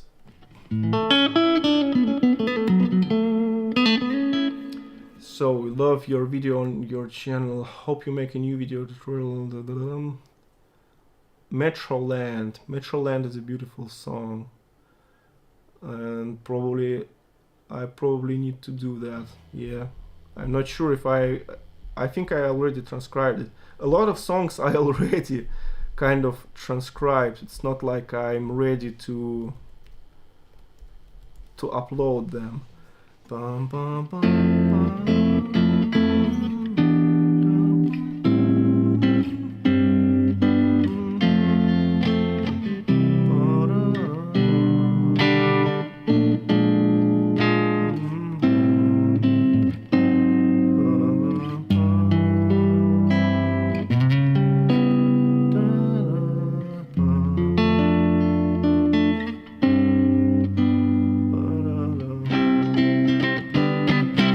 Yeah, Metroland is a beautiful song, so underrated.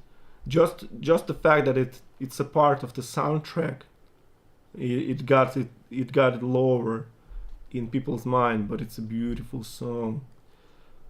Beautiful lyrics as well.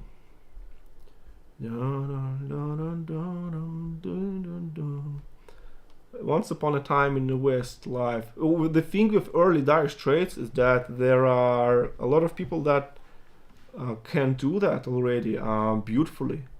So it's not like I can bring something new to the table. So I really need to dig in, invest some time into transcribing this stuff just to get something new to the table, because early Dire Straits is popular. It's a popular stuff, and I understand that I need to work more on that. It's just I'm so much into Mark's newer stuff and new songs and past 2000 work that I just can't find enough time to learn more Dire Straits.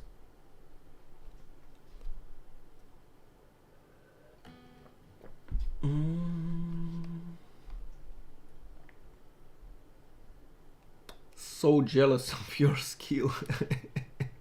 I'm just a random guitar dude from YouTube. It's nothing crazy about that.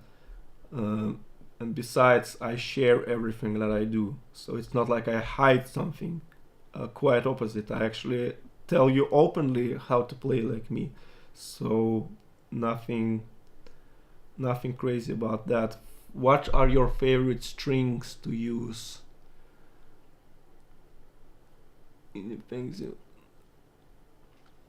Well, I love Diodario strings, not because Mark loves them, but because they are everywhere.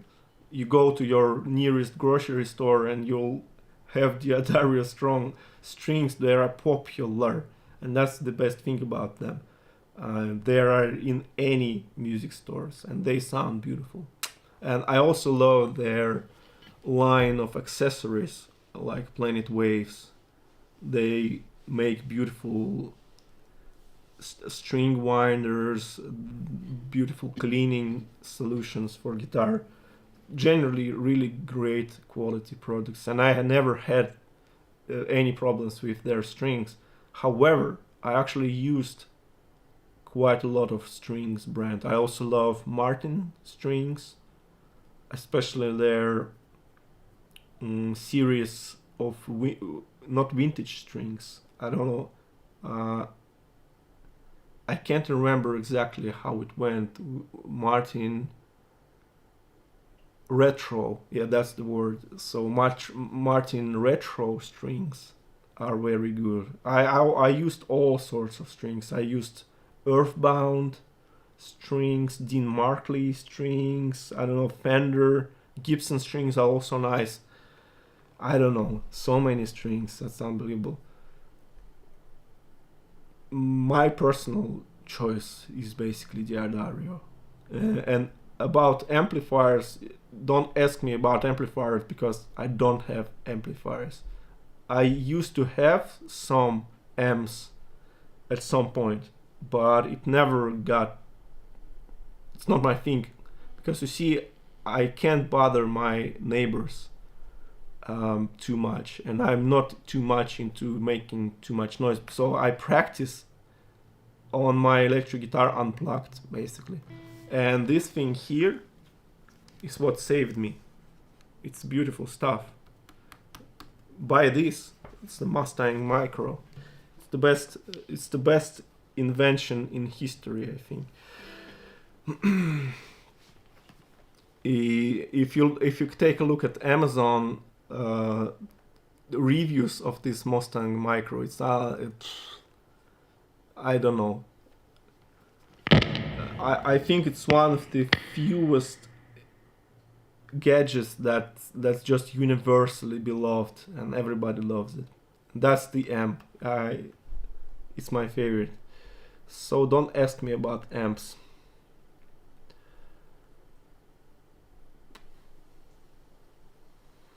Did you ever had a closer look at Hank Marvin's work? One of Mark's all-time heroes. Many thanks for inspiration. That's a good question. Hank Marvin obviously is an icon for every guitar player who's into Mark Knopfler, Tommy Emmanuel, Chet Atkins, for this type of people, of course. Probably guitar shredders don't care about Hank Marvin, because all he's doing is playing simple melodies. I don't know.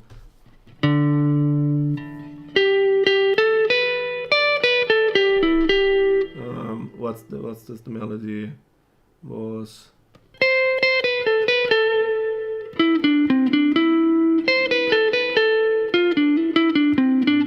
But anyway, when you learn this stuff, when you learn Hank Marvin's stuff, you realize that it's so hard to play these simple melodies because they are so simple. You're basically required to play it absolutely perfectly. So with precision, with, I don't know, micrometers level of precision, you just basically need to play it absolutely perfect for it to sound good, with the absolutely perfect sound and rhythm.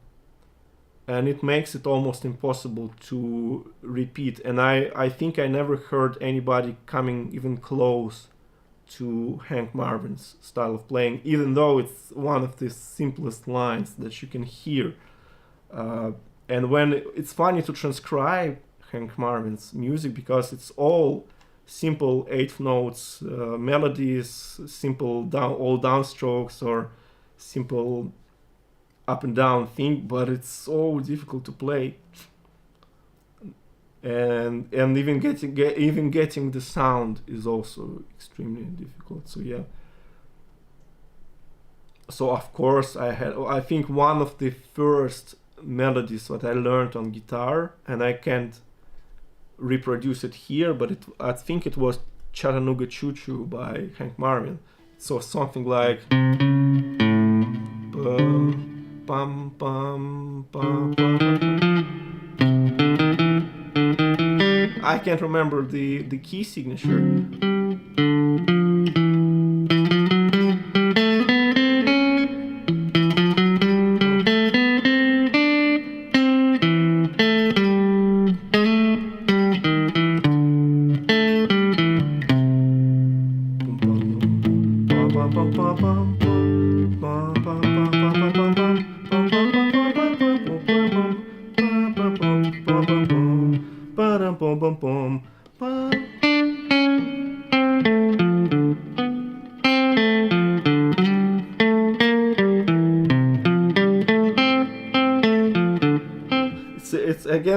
It's simple melody that I can basically learn from my head if I spend enough time on it.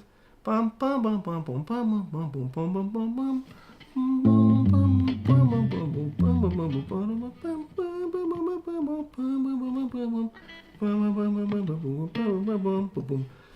in order to reproduce it, it's almost impossible. I find it pretty fascinating, to be honest. So yeah, Hank Marvin is obviously one of my all-time heroes. Got the same guitar, by the way. Yeah, good for you. It's a really good instrument. For $150. I don't know, I have no idea how you can get so much guitar.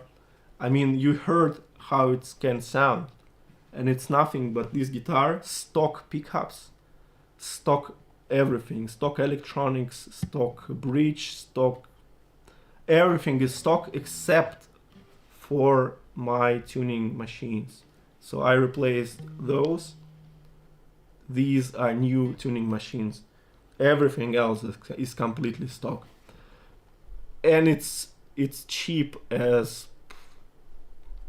it's really cheap. It's probably the cheapest guitar you can get, and it's convenient. It's really small. It fits in any house. It fits in any situation, for any table, any stool, any chair. You can play it basically anywhere. In toilet, I can play it in. I played it in car.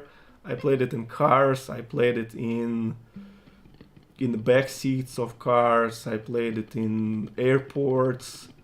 I played it everywhere because it's just so small. It's so convenient, because that's Squier Strat Mini, and a non-mini guitar would be something like this. It would not fit into this screen here. It's huge, and it's got like a twice as thick body or something.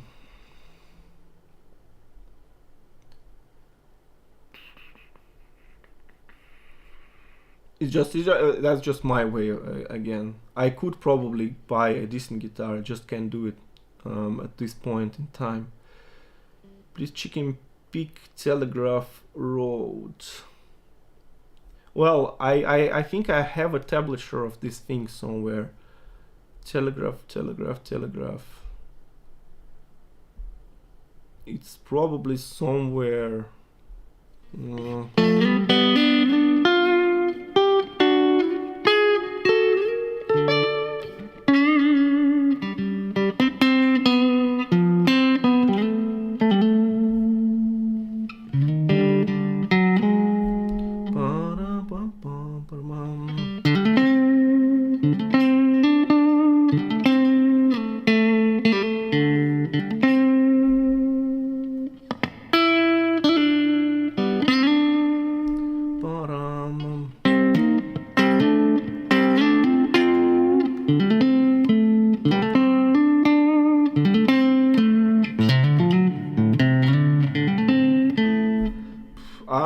Unbelievable stuff.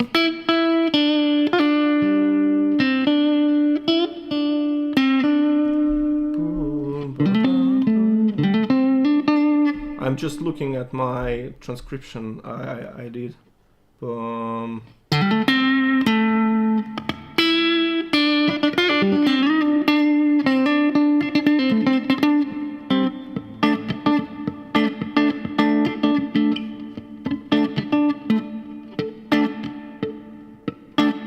See, I'm trying to read what I wrote down.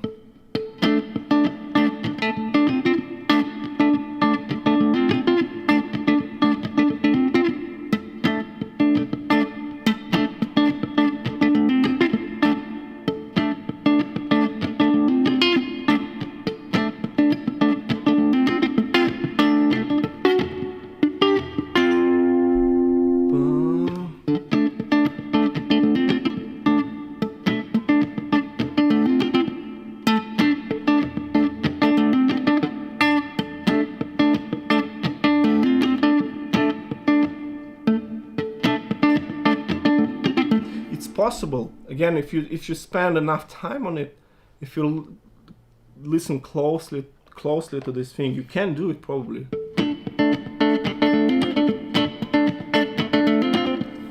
It has a lot to do with this blocking strings with the thumb, and especially downstrokes.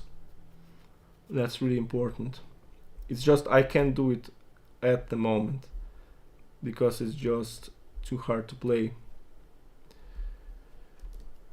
La, la, la. Love to discuss chords on Planet of New Orleans. Of course, I started to play. I started to work on New Orleans, like many of the songs. It's also beautiful and so challenging. I'm not sure if I have an access to it right now. New Orleans. Probably not. I remember that I got the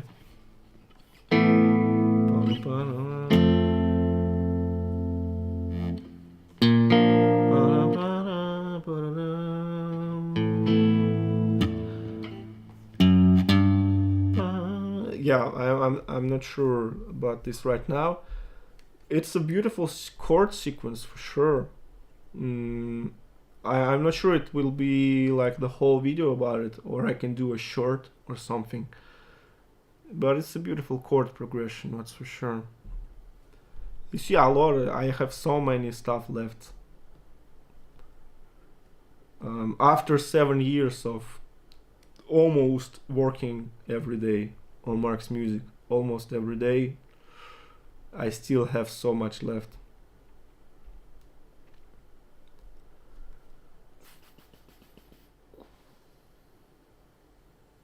Mark builds and plays his music.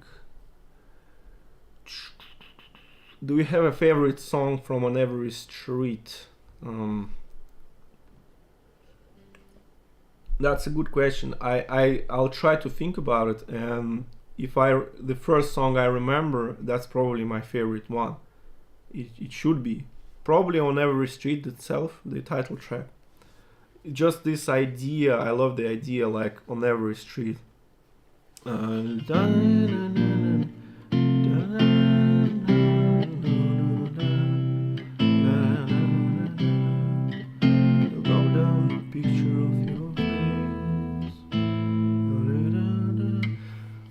often think about this song because it's so poetic and it's so beautiful, like to think of somebody and to look for somebody on everything just makes me cry just thinking about it. It's one of the best Mark songs for sure, and it's beautiful. It's this has this classical piano quality about it in the beginning, and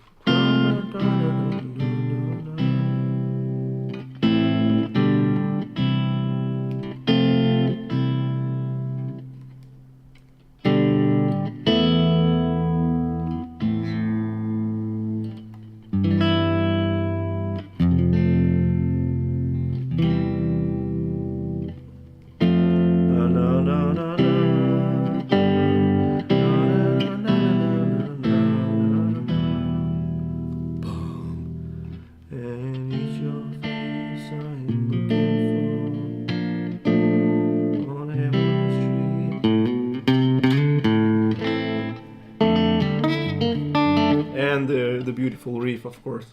It's a beautiful song, probably my favorite from On Every String, but On Every Street. But obviously, I like them all.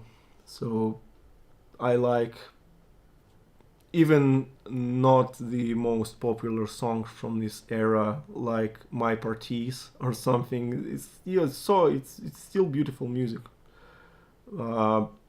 Ticket to Heaven, for some reason, is incredibly popular. With strings arranged by none other than George Martin.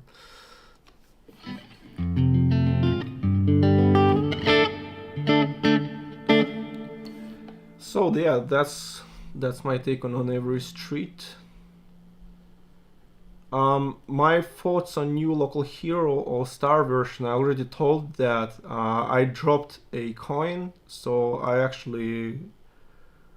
I bought the multiple instances of the digital single, and it's something I advise everybody to do. Basically, just buy it. It's not. It doesn't happen every day.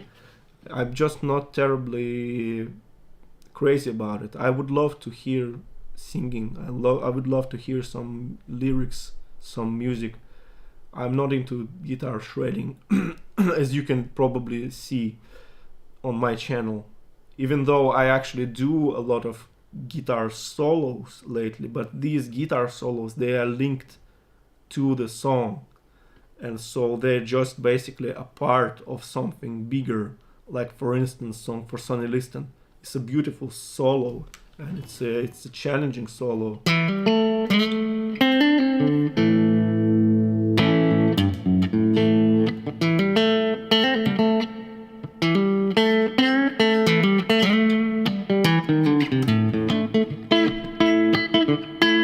But it's still a part of a big song. In fact, one of the longest Mark's songs on a Boxer, and so that's what I'm into. Playing solos is great, don't get me wrong, and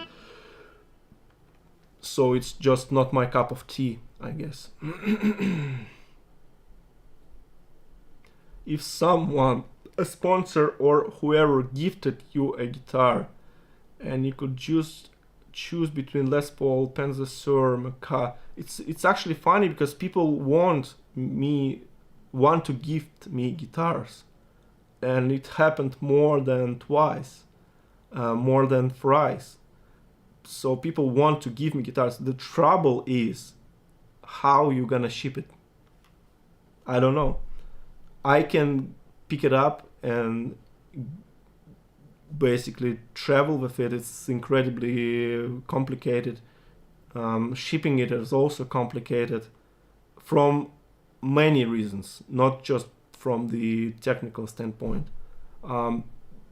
Just from also these taxes and stuff, and I'm changing places all the time, and so it's really incredibly difficult for me to get any guitar from somebody.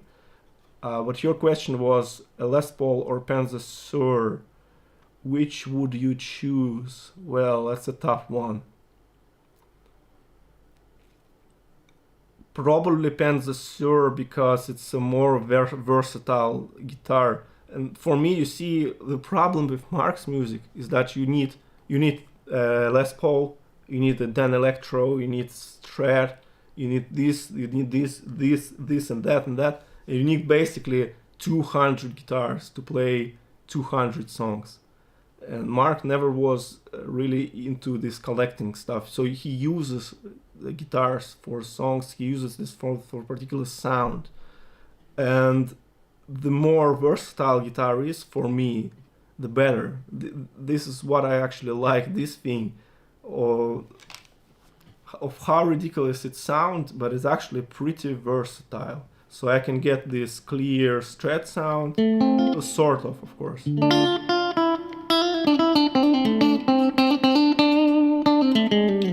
And if I roll down my volume here a little bit, put some meat into this sound, it can sort of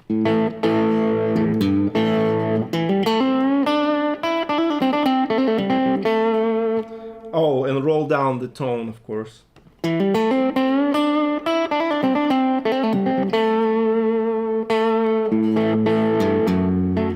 It sounds sort of like like a Les Paul. Of course, everybody will cringe hearing that, but you see, I was never into this guitar business too much.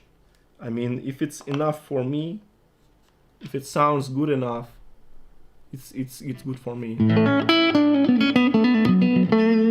So that's the question. That's the answer to your question. That would be probably Panzer Sur, because it's more versatile. Simply from this fact. Of course, Les Paul would probably be more valuable. It would be more desirable. It would look more. It would look cooler. Like it would probably also stay, not lose in value also, but it's not extremely versatile. And in fact, I actually had the Les Paul, but I had to sell it because it's crazy. it never worked for me. It would never stay in tune. It would always detune. I had to redo everything. I hate Les Pauls. I replaced the nut myself because it was some really bad nut. It has bad quality control things. That's forget about it. It's too much time. I'm just concentrated on teaching, on playing and learning. That's my thing. What is the reason you love Mark Knopfler and Dire Straits songs so much? Well, that's a good question. If you again take a look at my Spotify playlist, it's got 800 songs already, and it's just like it's an observable universe of my musical universe, because obviously if I took 800 songs, that means that I listened to at least 10 times of that, or I think 100 times of that. So I listen to a lot of music and I play a lot of music. And your question was why I love Mark Knopfler and Dire Straits songs in particular. I think I value them just for their pure songwriting qualities. Mark is a great songwriter because his songs are finely constructed. They have great lyrics, perfect guitar work, complementing his. So I can't imagine doing what I do for any other songwriter on this planet, because obviously there are more famous, more established, more, I don't know, successful songwriters than Mark. And Mark was never good, terribly good at something like he's the best, blah blah blah. But on average, he's such a great guitar player, he's such a great songwriter, he's such a great singer, he's such a great this, he's such a great that. He basically gets high marks on each one of the points, like in the sports way, like 10 out of 10, 10 out of 10. He on average he's the best for me. And his songs also bears this quality of love for life, of dignity, of loving people, and their topics are also really touching. It's all about this, especially songs like The Ragpicker's Dream and the whole album. You see the Ragpicker's Dream cover picture with two people dancing in kitchen. See, I think to me it represents Mark's music. It's about simple people, it's about simple lives, about simple little things in life that give what makes you happy. It doesn't need to be this crazy stuff like yachts or something particularly great. It's just little stuff, good things to eat, good tea, I don't know, good relationships with people, just these simple things, and that's what I find great about Mark's music. I never really got. It was never really this guitar hero again thing. I'm more into songs, and I learn songs. And if you take a look here, it's all about songs. Almost no really this guitar shredding stuff in my collection. At least, so that's my reason to love Mark's songs so much. How the blister on the thumb? Yeah, it's cured, so it's pretty fine. And the thing is, I sometimes forget about guitar playing for so much that I basically default to your regular fingers, without calluses on left hand, without blisters, and then I start to play again, and suddenly I'm a beginner again, and I have like a huge pain in my hands, blisters all over the place, and that's a good thing about not relying on your instrument.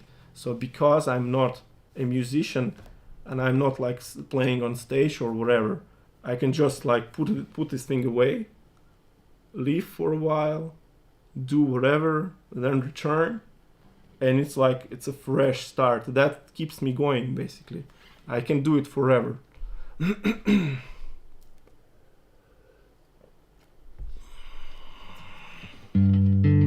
Play, come on. I think that what you're saying is that I need to play more on my live streams, but the thing is, I can't play. I play in my videos because I work hard on them. I prepare for them. I rehearse for them. I record 50 takes of this stuff. So I play in my videos and try to as you can see, I played almost everything with mistakes here. Just this dedication, man, dedication. Play stuff, record stuff. If your guitar feels stiff, get it to a luthier to check neck angle. Of course, of course. But this guitar is pretty. It has a pretty good setup, to be honest. The best MK tutor. There are not many Mark Knopfler tutors on YouTube. To be completely honest with you, I wish would be more, but it's not like I'm in a really crowded area anyway. So probably I'm not that good. If more people would do that, you would realize that more people can do more stuff with this than I do. Probably, but it's just not that happens. What reverb delay settings are you using? I don't know. On my Mustang Micro, I use the yellow reverb, which is basically that's the most reverb.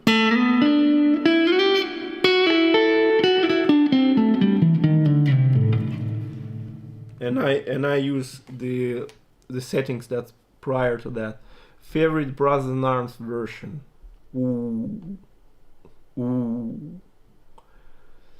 I'm torn between 2007 Berlin version, which I, by the way, played solos and learned solos of. It's an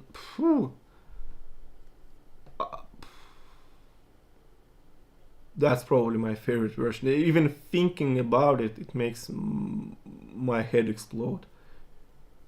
Even though it's it's a promotional show filmed in Berlin in conjunction with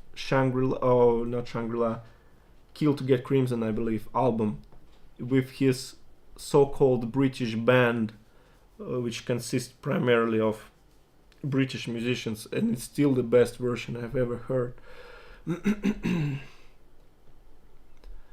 Do you have a favorite Dire Straits or Mark Knopfler song? Yes, I do. That would be The Replica's Dream. And Replica's Dream, it's a waltz. It's a waltz.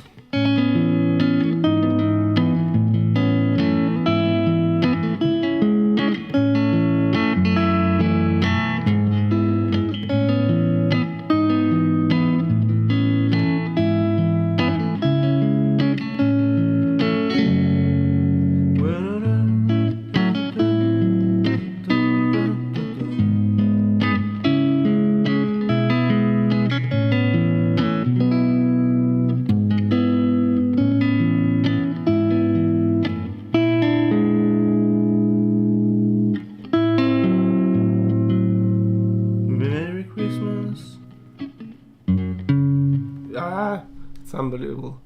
That's my favorite song, yeah. And that's the title track from the Replica's record, which is again, to me, represents Mark's intention basically to write about simple people. And I myself is actually probably the example of this, of the type of the person Mark would write about, because I'm a simple guy. I'm from a simple family, no like this complicated business, no rich parents, no like So it's just simple life, simple stuff, just a man doing what he loves doing. Basically, it's all it is, and dancing on a cheap kitchen. It's life is about that. Life is not about fancy stuff. Life is about simple things, and that's to me what is the heart of it all. And that's why I love the Wreck Picker's Dream so much. Play something.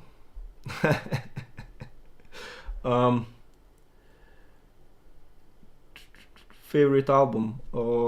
Favorite album probably Shangri-La, because of the quality of songs, because of the structure, of the vibe, of how it was recorded in Malibu, and this you feel it, you can feel it. It's beautiful, it's beautifully done, beautifully recorded. Strong songs, really strong songs. One of the best openers which I ever heard. Like my regular visitor in my live streams is 5:15 a.m. on a detuned guitar anyway.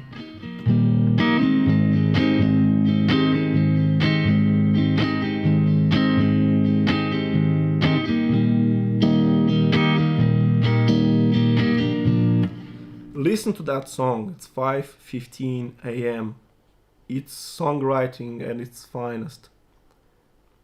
Take the most boring, strange story on the planet, some kind of murder in the winter time, and from this write an original song that tells this story beautifully. And it doesn't end in fade out or something, and it's a complete song. It has this perfect structure, it has this drama going.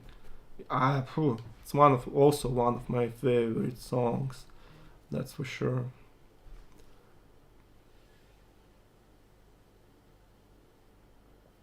I was just hearing Down to the Waterline when I noticed about your life. Yeah, it's cool that you're stumbled across my live stream while listening to Down to the Waterline, which is also a beautiful song. All Mark's songs. You see, another thing why I love Mark's music so much is because it's not like he's got a lot of throwaway or filler songs. He's so consistent. I mean, the guy has been doing it for 50 years already without a single stop. Never had a writer's block, never had some kind of problem, always had songs to record. Everybody who works with him, the first thing they said, like he always had songs to record, always had songs. I mean, the guy is just like a songwriting machine, basically, as opposed to many other songwriters who would struggle to assemble an album, would struggle to pick songs for an album. For him, it was never like that, and that's on its own. I think it's quite remarkable, and the fact that he's doing it for so long, it's also tells you something. Play something. I don't know really. I don't have a go-to thing to play. Because you see, it's crazy to think about it, but I'm so into learning. I'm so focused when I'm learning stuff that I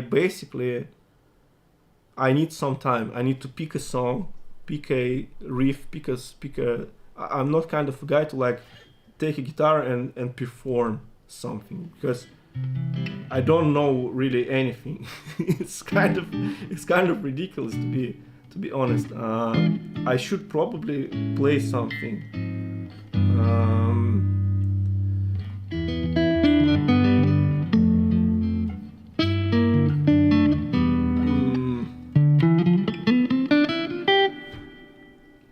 No, I can't play. I can play. End of story. Why are you watching me? I don't know. How do you relate to Eric Clapton? Well, that would be an example of a songwriter that's not as consistent, not as powerful, not as poetic as Mark Knopfler. Obviously, Eric Clapton is famous for his guitar playing, which is fabulous, no question about it. Just listen to some of his blues stuff. It's the stuff he played. My favorite things that he played is this really bluesy stuff he played on the red ES 335. Yeah, it's so great, greatly played, so bluesy. And of course he's got some really famous songs that everybody knows.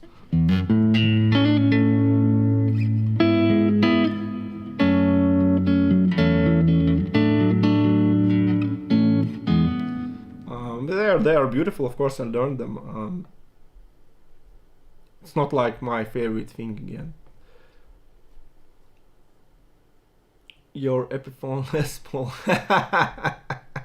Yeah, that was your Epiphone Les Paul waiting. That was an example of somebody trying to gift me a guitar, but again, it's so complicated just to get this damn thing. It's not easy to travel with guitars, with instruments in general. There's a great video on Adam Neely's channel that talks about this problem of traveling with musical instruments, which is actually, it goes back way to basically to the invention of air travel. So from this moment when air travel was born, also were born trouble for musicians, and it's still a problem to travel with instruments because they get damaged. They won't allow you to go with an instrument. You need to pay extra money to do that, or whatever. It's just incredibly difficult. What did you buy at Mark Knopfler auction? Well, I can barely afford the booklet, like a brochure or something. That's probably what I would buy from Mark's auction. I would probably buy his balalaika. That's the guitar I'm interested in the most.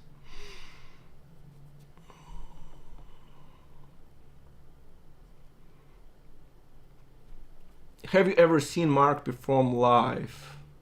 I attended 3 shows in my lifetime.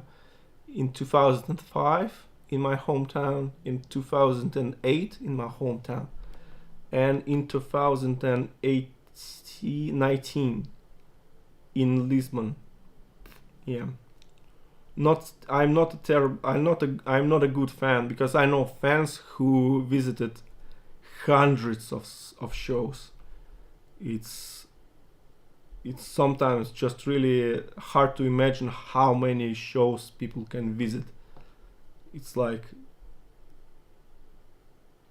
half of everything Mark ever played. Well, I think it's quite the question is, what Mark's part of career do you prefer, the Dire Straits one of the solo one after? It's quite obvious from my channel that I much prefer Mark's solo career.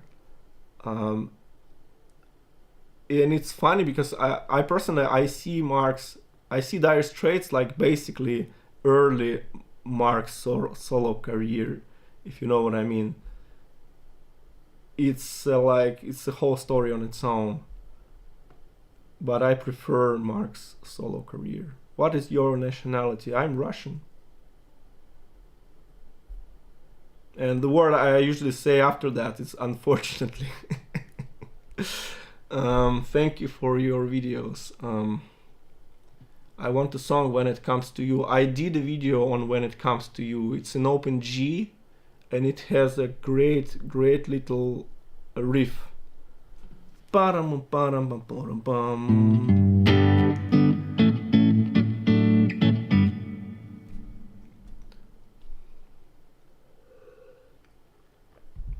Bless you, Pavel. Yeah, thank you. Such passion and warmth. Yeah, passion is the right word. That's how I would describe what I do, because for first 7 years I never get paid for this. I never planned. I never really tried to teach for money. So the sheer idea that I will teach somebody one on one and he will pay me something, I just wasn't in my mind at all. So it's all, and it's still basically fueled by passion. So even though I now get something from it, from my one-on-one lessons or whatever, or from my Patreon, but it still runs on passion. 5:15 and one favorite songs. 5:15 a.m. It's a masterpiece, and I repeat it in every single live stream. Marx has such a way of taking mundane subjects and turning them. Yes, that's yes, sure. Or write a song about goulash or something, or write a song like what is what old pig with, but what the song was, I can't remember. He's one of the two of us in 1954. Don't laugh like keep all the pictures. Something's gonna happen to make your whole life better. What a line. What a great line. Positive, positive, positive Mark. And Mark right now, he's like a teddy bear. If you watch the interviews, he's just so sweet. He's just so kind. It's I think he reached some kind of a zen or something. Just this sweet, kind, great person. And sweet, kind, great person will make good music. It's this simple as that. See, it starts from here and then it just goes from there. Lead a good life, be happy, and everything else comes with the territory.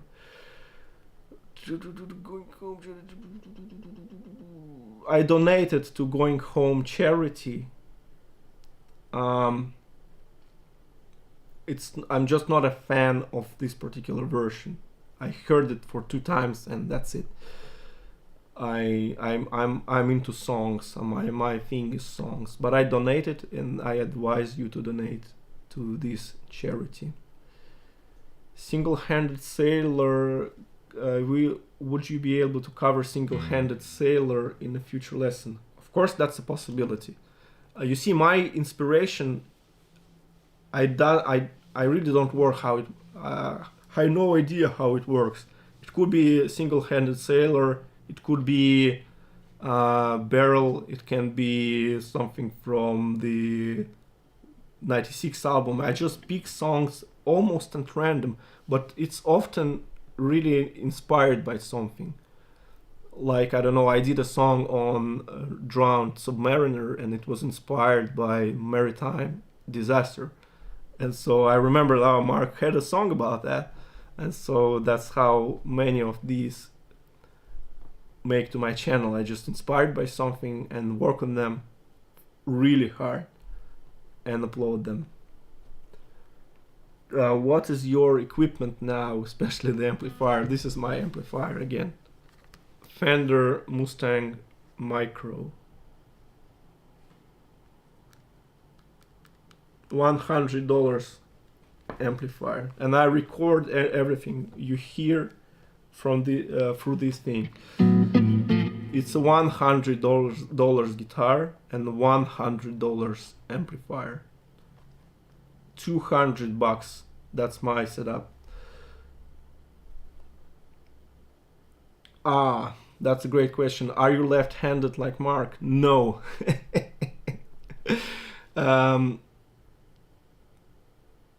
No, I'm not left-handed.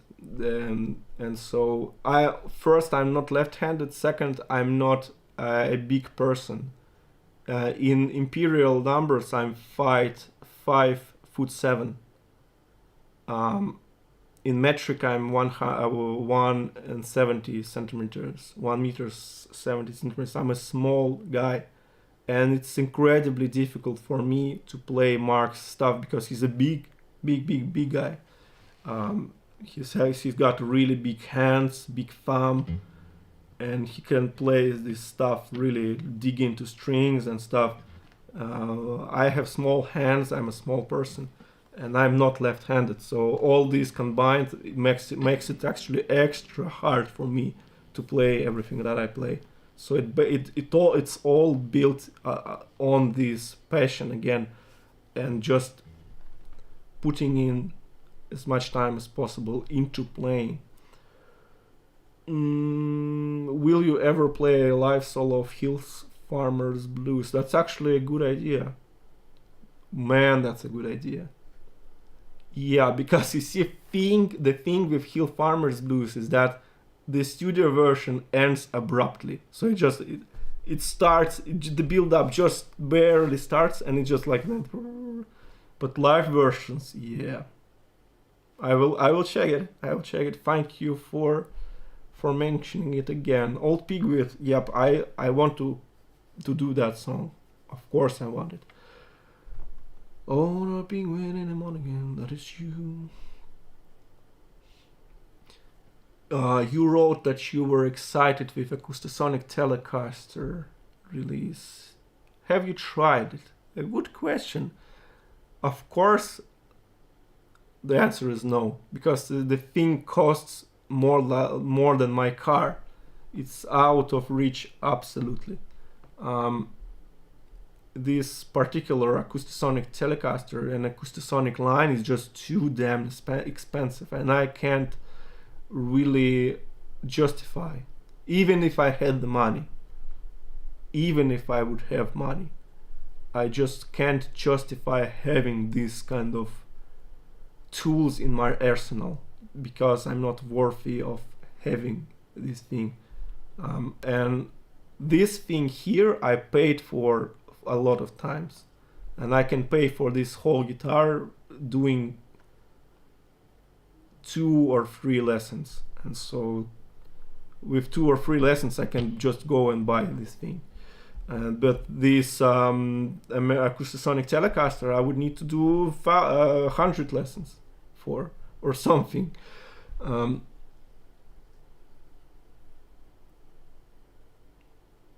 There is a Springsteen thing with Mark where they emphasize with the working class ethos but never lived. I'm not sure what you're talking about. Mark had a pretty rough start in life. He worked as a copy boy, he worked as in a farm, and in fact a lot of his early stuff is about his working on the farm. And I'm not sure, I think I agree with Mark that if you never had bad jobs in your life, you can't possibly, you don't know what it's all about. I mean, I worked as a not a copy boy, I worked as a, how it's called, not, it's another word, not copy boy, paper boy. Yeah, I worked as a paper boy. The paper boy is the guy who delivers papers. Copy boy is the guy who writes papers. But my work was even worse than this, and so I think it's quite opposite. I think they lived it. It's because they lived it, they are able to write all this stuff and also be efficient at that. So I'm not quite agreed with that. And do you listen to other types of music except for Mark's stuff? Hard rock, country, R&B, blues, rock. Well, again, I lead you to my Spotify collection. This is kind of music I'm into, and for all my life. So often what you have is like people start with hard rock, then they progress to metal, or in my school I had a funny guy who his favorite bands were Slipknot, and the Beatles. So you can't get any more opposed than this. You've got Slipknot and the Beatles. And so I never listened to hard rock much. In fact, for instance, The Who, and Pete Townsend stuff is not really my cup of tea because it's too heavy for me. And I know it sounds crazy because it's not heavy, it's not hard rock, it's not heavy metal, but for me it's just it's tiny, a little bit too heavy for my taste. And I love their lyrics, I love their poetry. It just I can't listen to it on a daily basis. So my heart lies in Broadway musicals, jazz, show tunes, folk music, country, and all sorts of things. And I listen to a lot of music. You can't be a good musician, period, if you're not experiencing hundreds of records a year or even more. And I remember I consumed music like crazy. I consumed one album a day or something. And not only it's also not about just listening to a lot of stuff. It's like if you just read a lot of books, it doesn't make you suddenly smart. You also need to understand this stuff, and you also need to get into this stuff and kind of develop this relationship where you understand why this song is great, whether it swings or it has great lyrics or has great words in it, or a great melody or a great chord structure or whatever. But you need to do this. It's a hard work. Everything is hard, basically. Everything's difficult. One more matinee, yeah. I think I referred to another song about some kind of dish, like the goulash, like the old pigweed.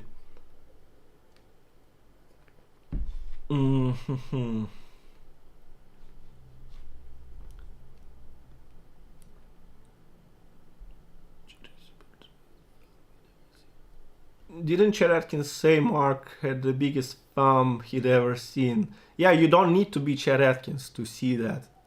Especially when you see Mark and Chet play at the same time.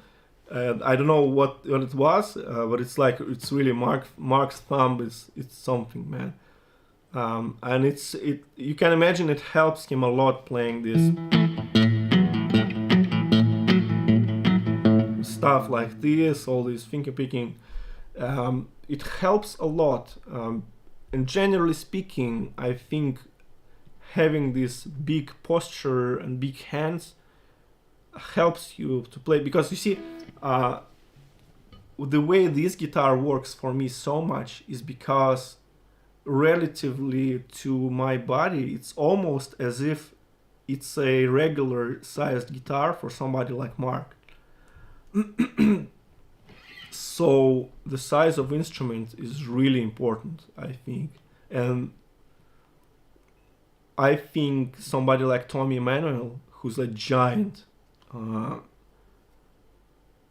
for him it's a little bit easier to pick up and play guitar because it's just physics. I mean, you can't beat physics. If his instrument is bigger than you can, for instance, if you're just a little kid who's playing a regular instrument guitar, it's just you can't physically play it.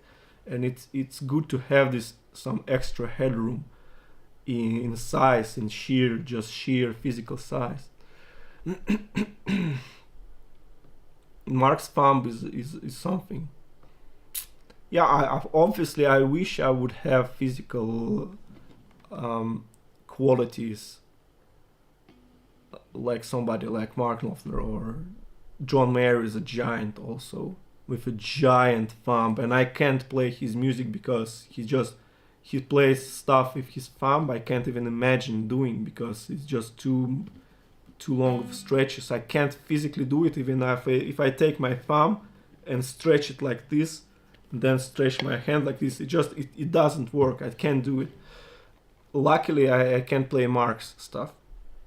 and it's yet another reason to love his music. It's approachable. It's approachable. It's approachable. You don't need to have really crazy big hands. It doesn't matter what size you have or your hands or something. It's just really approachable. I can do it. If I can do it, you can do it. Sure you can do it.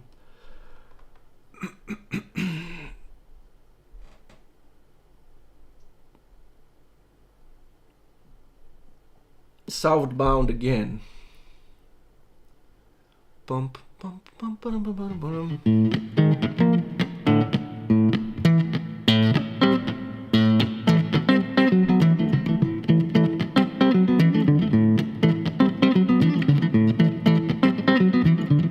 I think I had a lesson on this as well, and I'm pretty sure that it's played this way. I'm not positive the way people usually play this. They play it here, so they start from this open position, cowboy position, but I'm not sure because it's sort of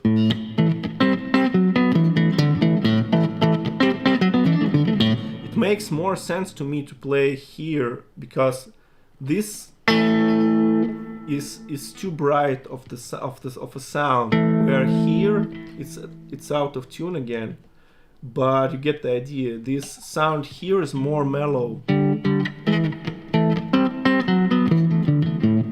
and it's equal. You see, if I'm playing down here,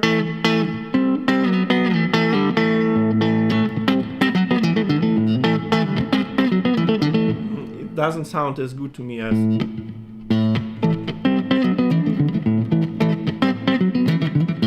especially on a proper Stratocaster.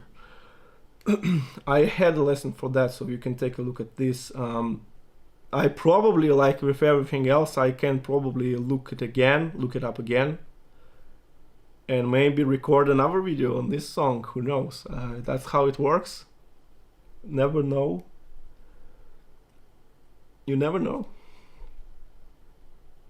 Bacon Roll, that's a great song as well, and also I have all these political. It's basically kind of sort of Mark reacting to Brexit, and I think he's got another song in this direction. Absolute favorite instrumental, Working on It. Yeah, actually, in one of my live streams, I did a live lesson on Working on It. It's a great instrumental, of course, and it's actually from if I remember correctly, it was capo on the 5th fret or on a 7th fret or something, and drop D tuning. It works perfectly this way, and it's got this really similar. It's got this similar to Marble Town vibe.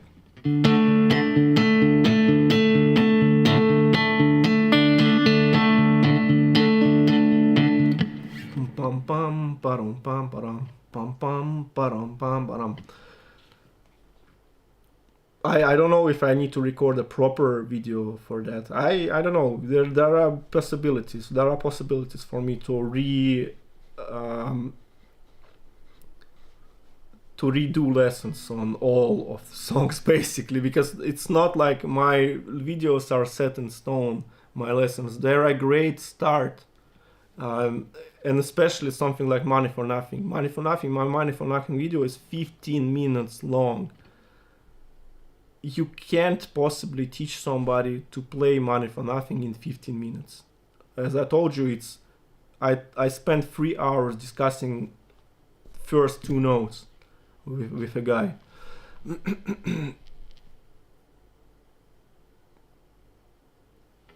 What's your opinion on Ismail? There could be only one opinion of this guy. He plays like he's playing in 15 years of age or something. I think it's enough said. I mean, it's just simply unbelievable. I love his work. He writes great comments on my work and appreciates my work, and it's a just a mutual respect we have here. But just think about it. I started playing when he's on his level already, so you can imagine like the difference between us.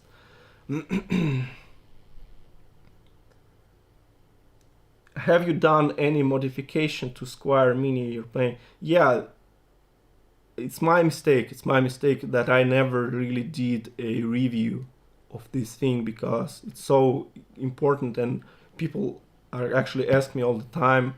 And I received quite a few. I think I sold quite a few of these things, to be honest. And I probably need to record a video on it. And modifications, yeah, the only modification I made is I replaced the tuners. So the original tuning machines for this thing are really cheap. They hold their tuning really badly. You make a one band and it goes down basically.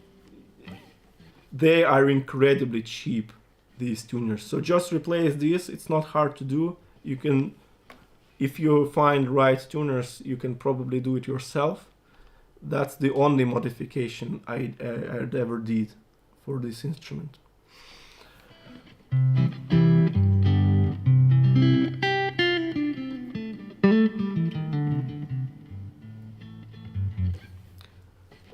Great question coming from Kostya. Is it important to accustom kids to good music or let them just find their own taste in it?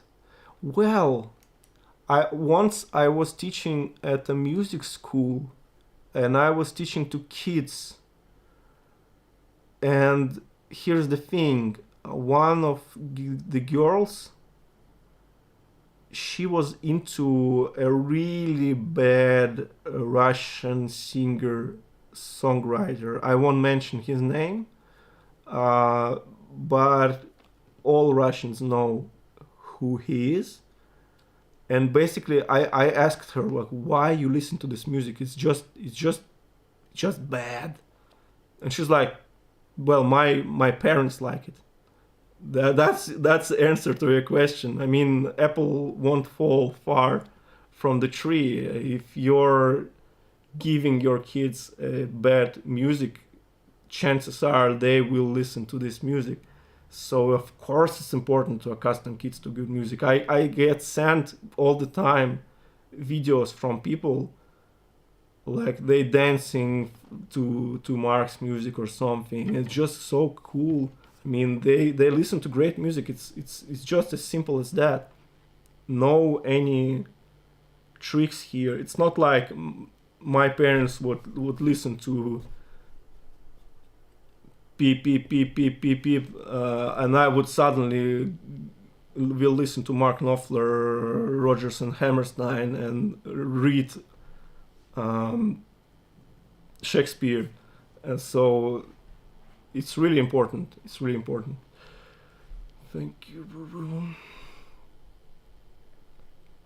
Of course, they can have their own tastes, and they can go bad, I suppose. So they can be into metal stuff or this, like a guy I mentioned who listened to the Beatles and Slipknot at the same time. But it doesn't mean, I mean, Stasik, it was Stasik. It wasn't Morgenstern. It was Stasik.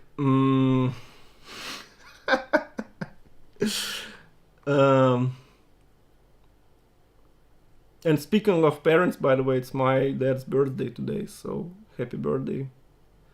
Happy birthday, Dad. He actually got me into Mark Knopfler, so here is that. Here is an answer to your question. I mean, it doesn't get any more obvious than that. I mean, but with that said, I actually listen to quite a lot of Russian music as well, so that it's actually what I'm started with. And I think somebody asked me like what I started with, and my start was Russian singers, songwriters, and Russian singer-songwriters is another universe on its own. It's usually performed on the worst guitars you could ever imagine in your life. So imagine the worst guitar you ever played, multiply it by 10, and you've got Soviet-made guitars.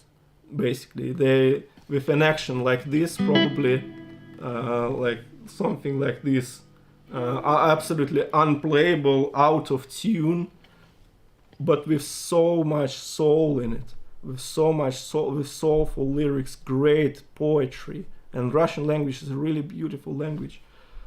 And you got this interesting, actually, contrast. So you've got this really bad instrument, really bad recordings, but it has this, on the other opposite of this, you've got really great, beautiful, soulful people writing great music, great stuff, great melodies.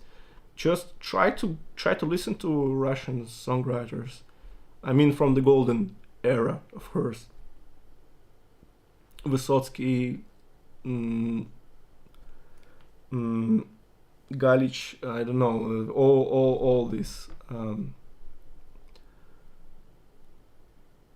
all this stuff. We've basically had our own Bob Dylans, is what I'm trying to tell you. I mean, Bob Dylan never was famous for the precision and all this stuff. He got really basic songs sometimes, but it's lyrics what mattered. It's lyrics that he told stories. That's again the stories that are important here. And so yes.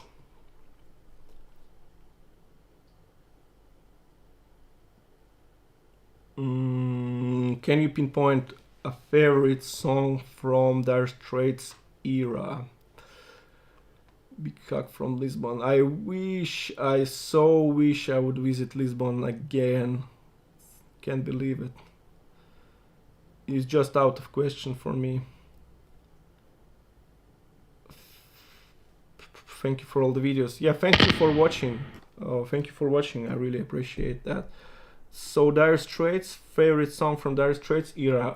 I would suspect that the song I return to. It's not like I often listen to Dire Straits, to be honest, which is again a little bit odd to hear coming from somebody like me. But Dire Straits, I'm just trying to remember what I listened to. Dire Straits. They only got 60 songs, by the way. It's their whole Dire Straits over, or how it's called, I don't know. Over. It's only 60 songs. And so my favorite one, I don't know. Probably Tunnel of Love. I don't know.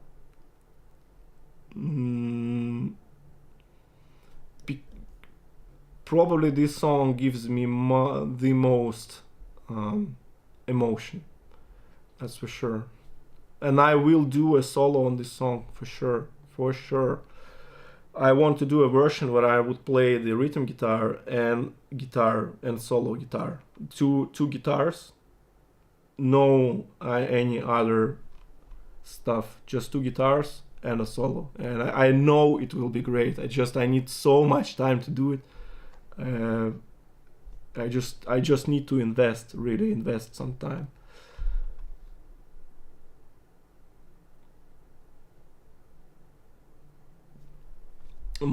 Playing more. Have you got any more tips on how to play more relaxed?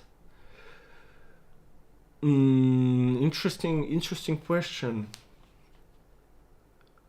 Yeah, for me as a teacher, it really bothers me because you see, it's the key, it's the main thing basically. It's the fundamental thing that you can do is to play relaxed. But how you get there and how you can see somebody, it's not really apparent when somebody is playing with too much tension. It looks like a regular guitar playing, really. Well, right now I'm extremely, my hand is extremely in tension right now, and now I'm relaxed. It looks the same. That's trouble here. You see, relaxed hand, tense hand. It looks practically the same.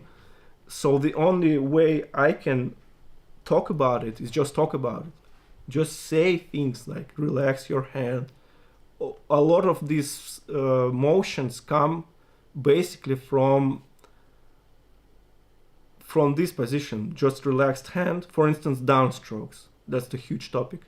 Downstrokes comes basically from this position, from curled fingers. It's not like a fist, and I release fist like this. It's more or less curled fingers, as if I hold a coin, or I hold something like a guitar pick. And from this position, I would release my fingers in this really natural motion. So I can do it forever because it's a natural motion of my fingers. But then you stumble across things like not everybody have similar hands, and for somebody it could be a different thing. And see, that's the problem. So just look at it from the perspective of natural movements. So just flick with fingers. That's downstroke.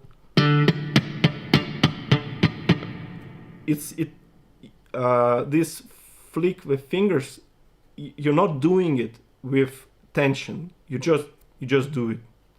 It's nothing. Same here.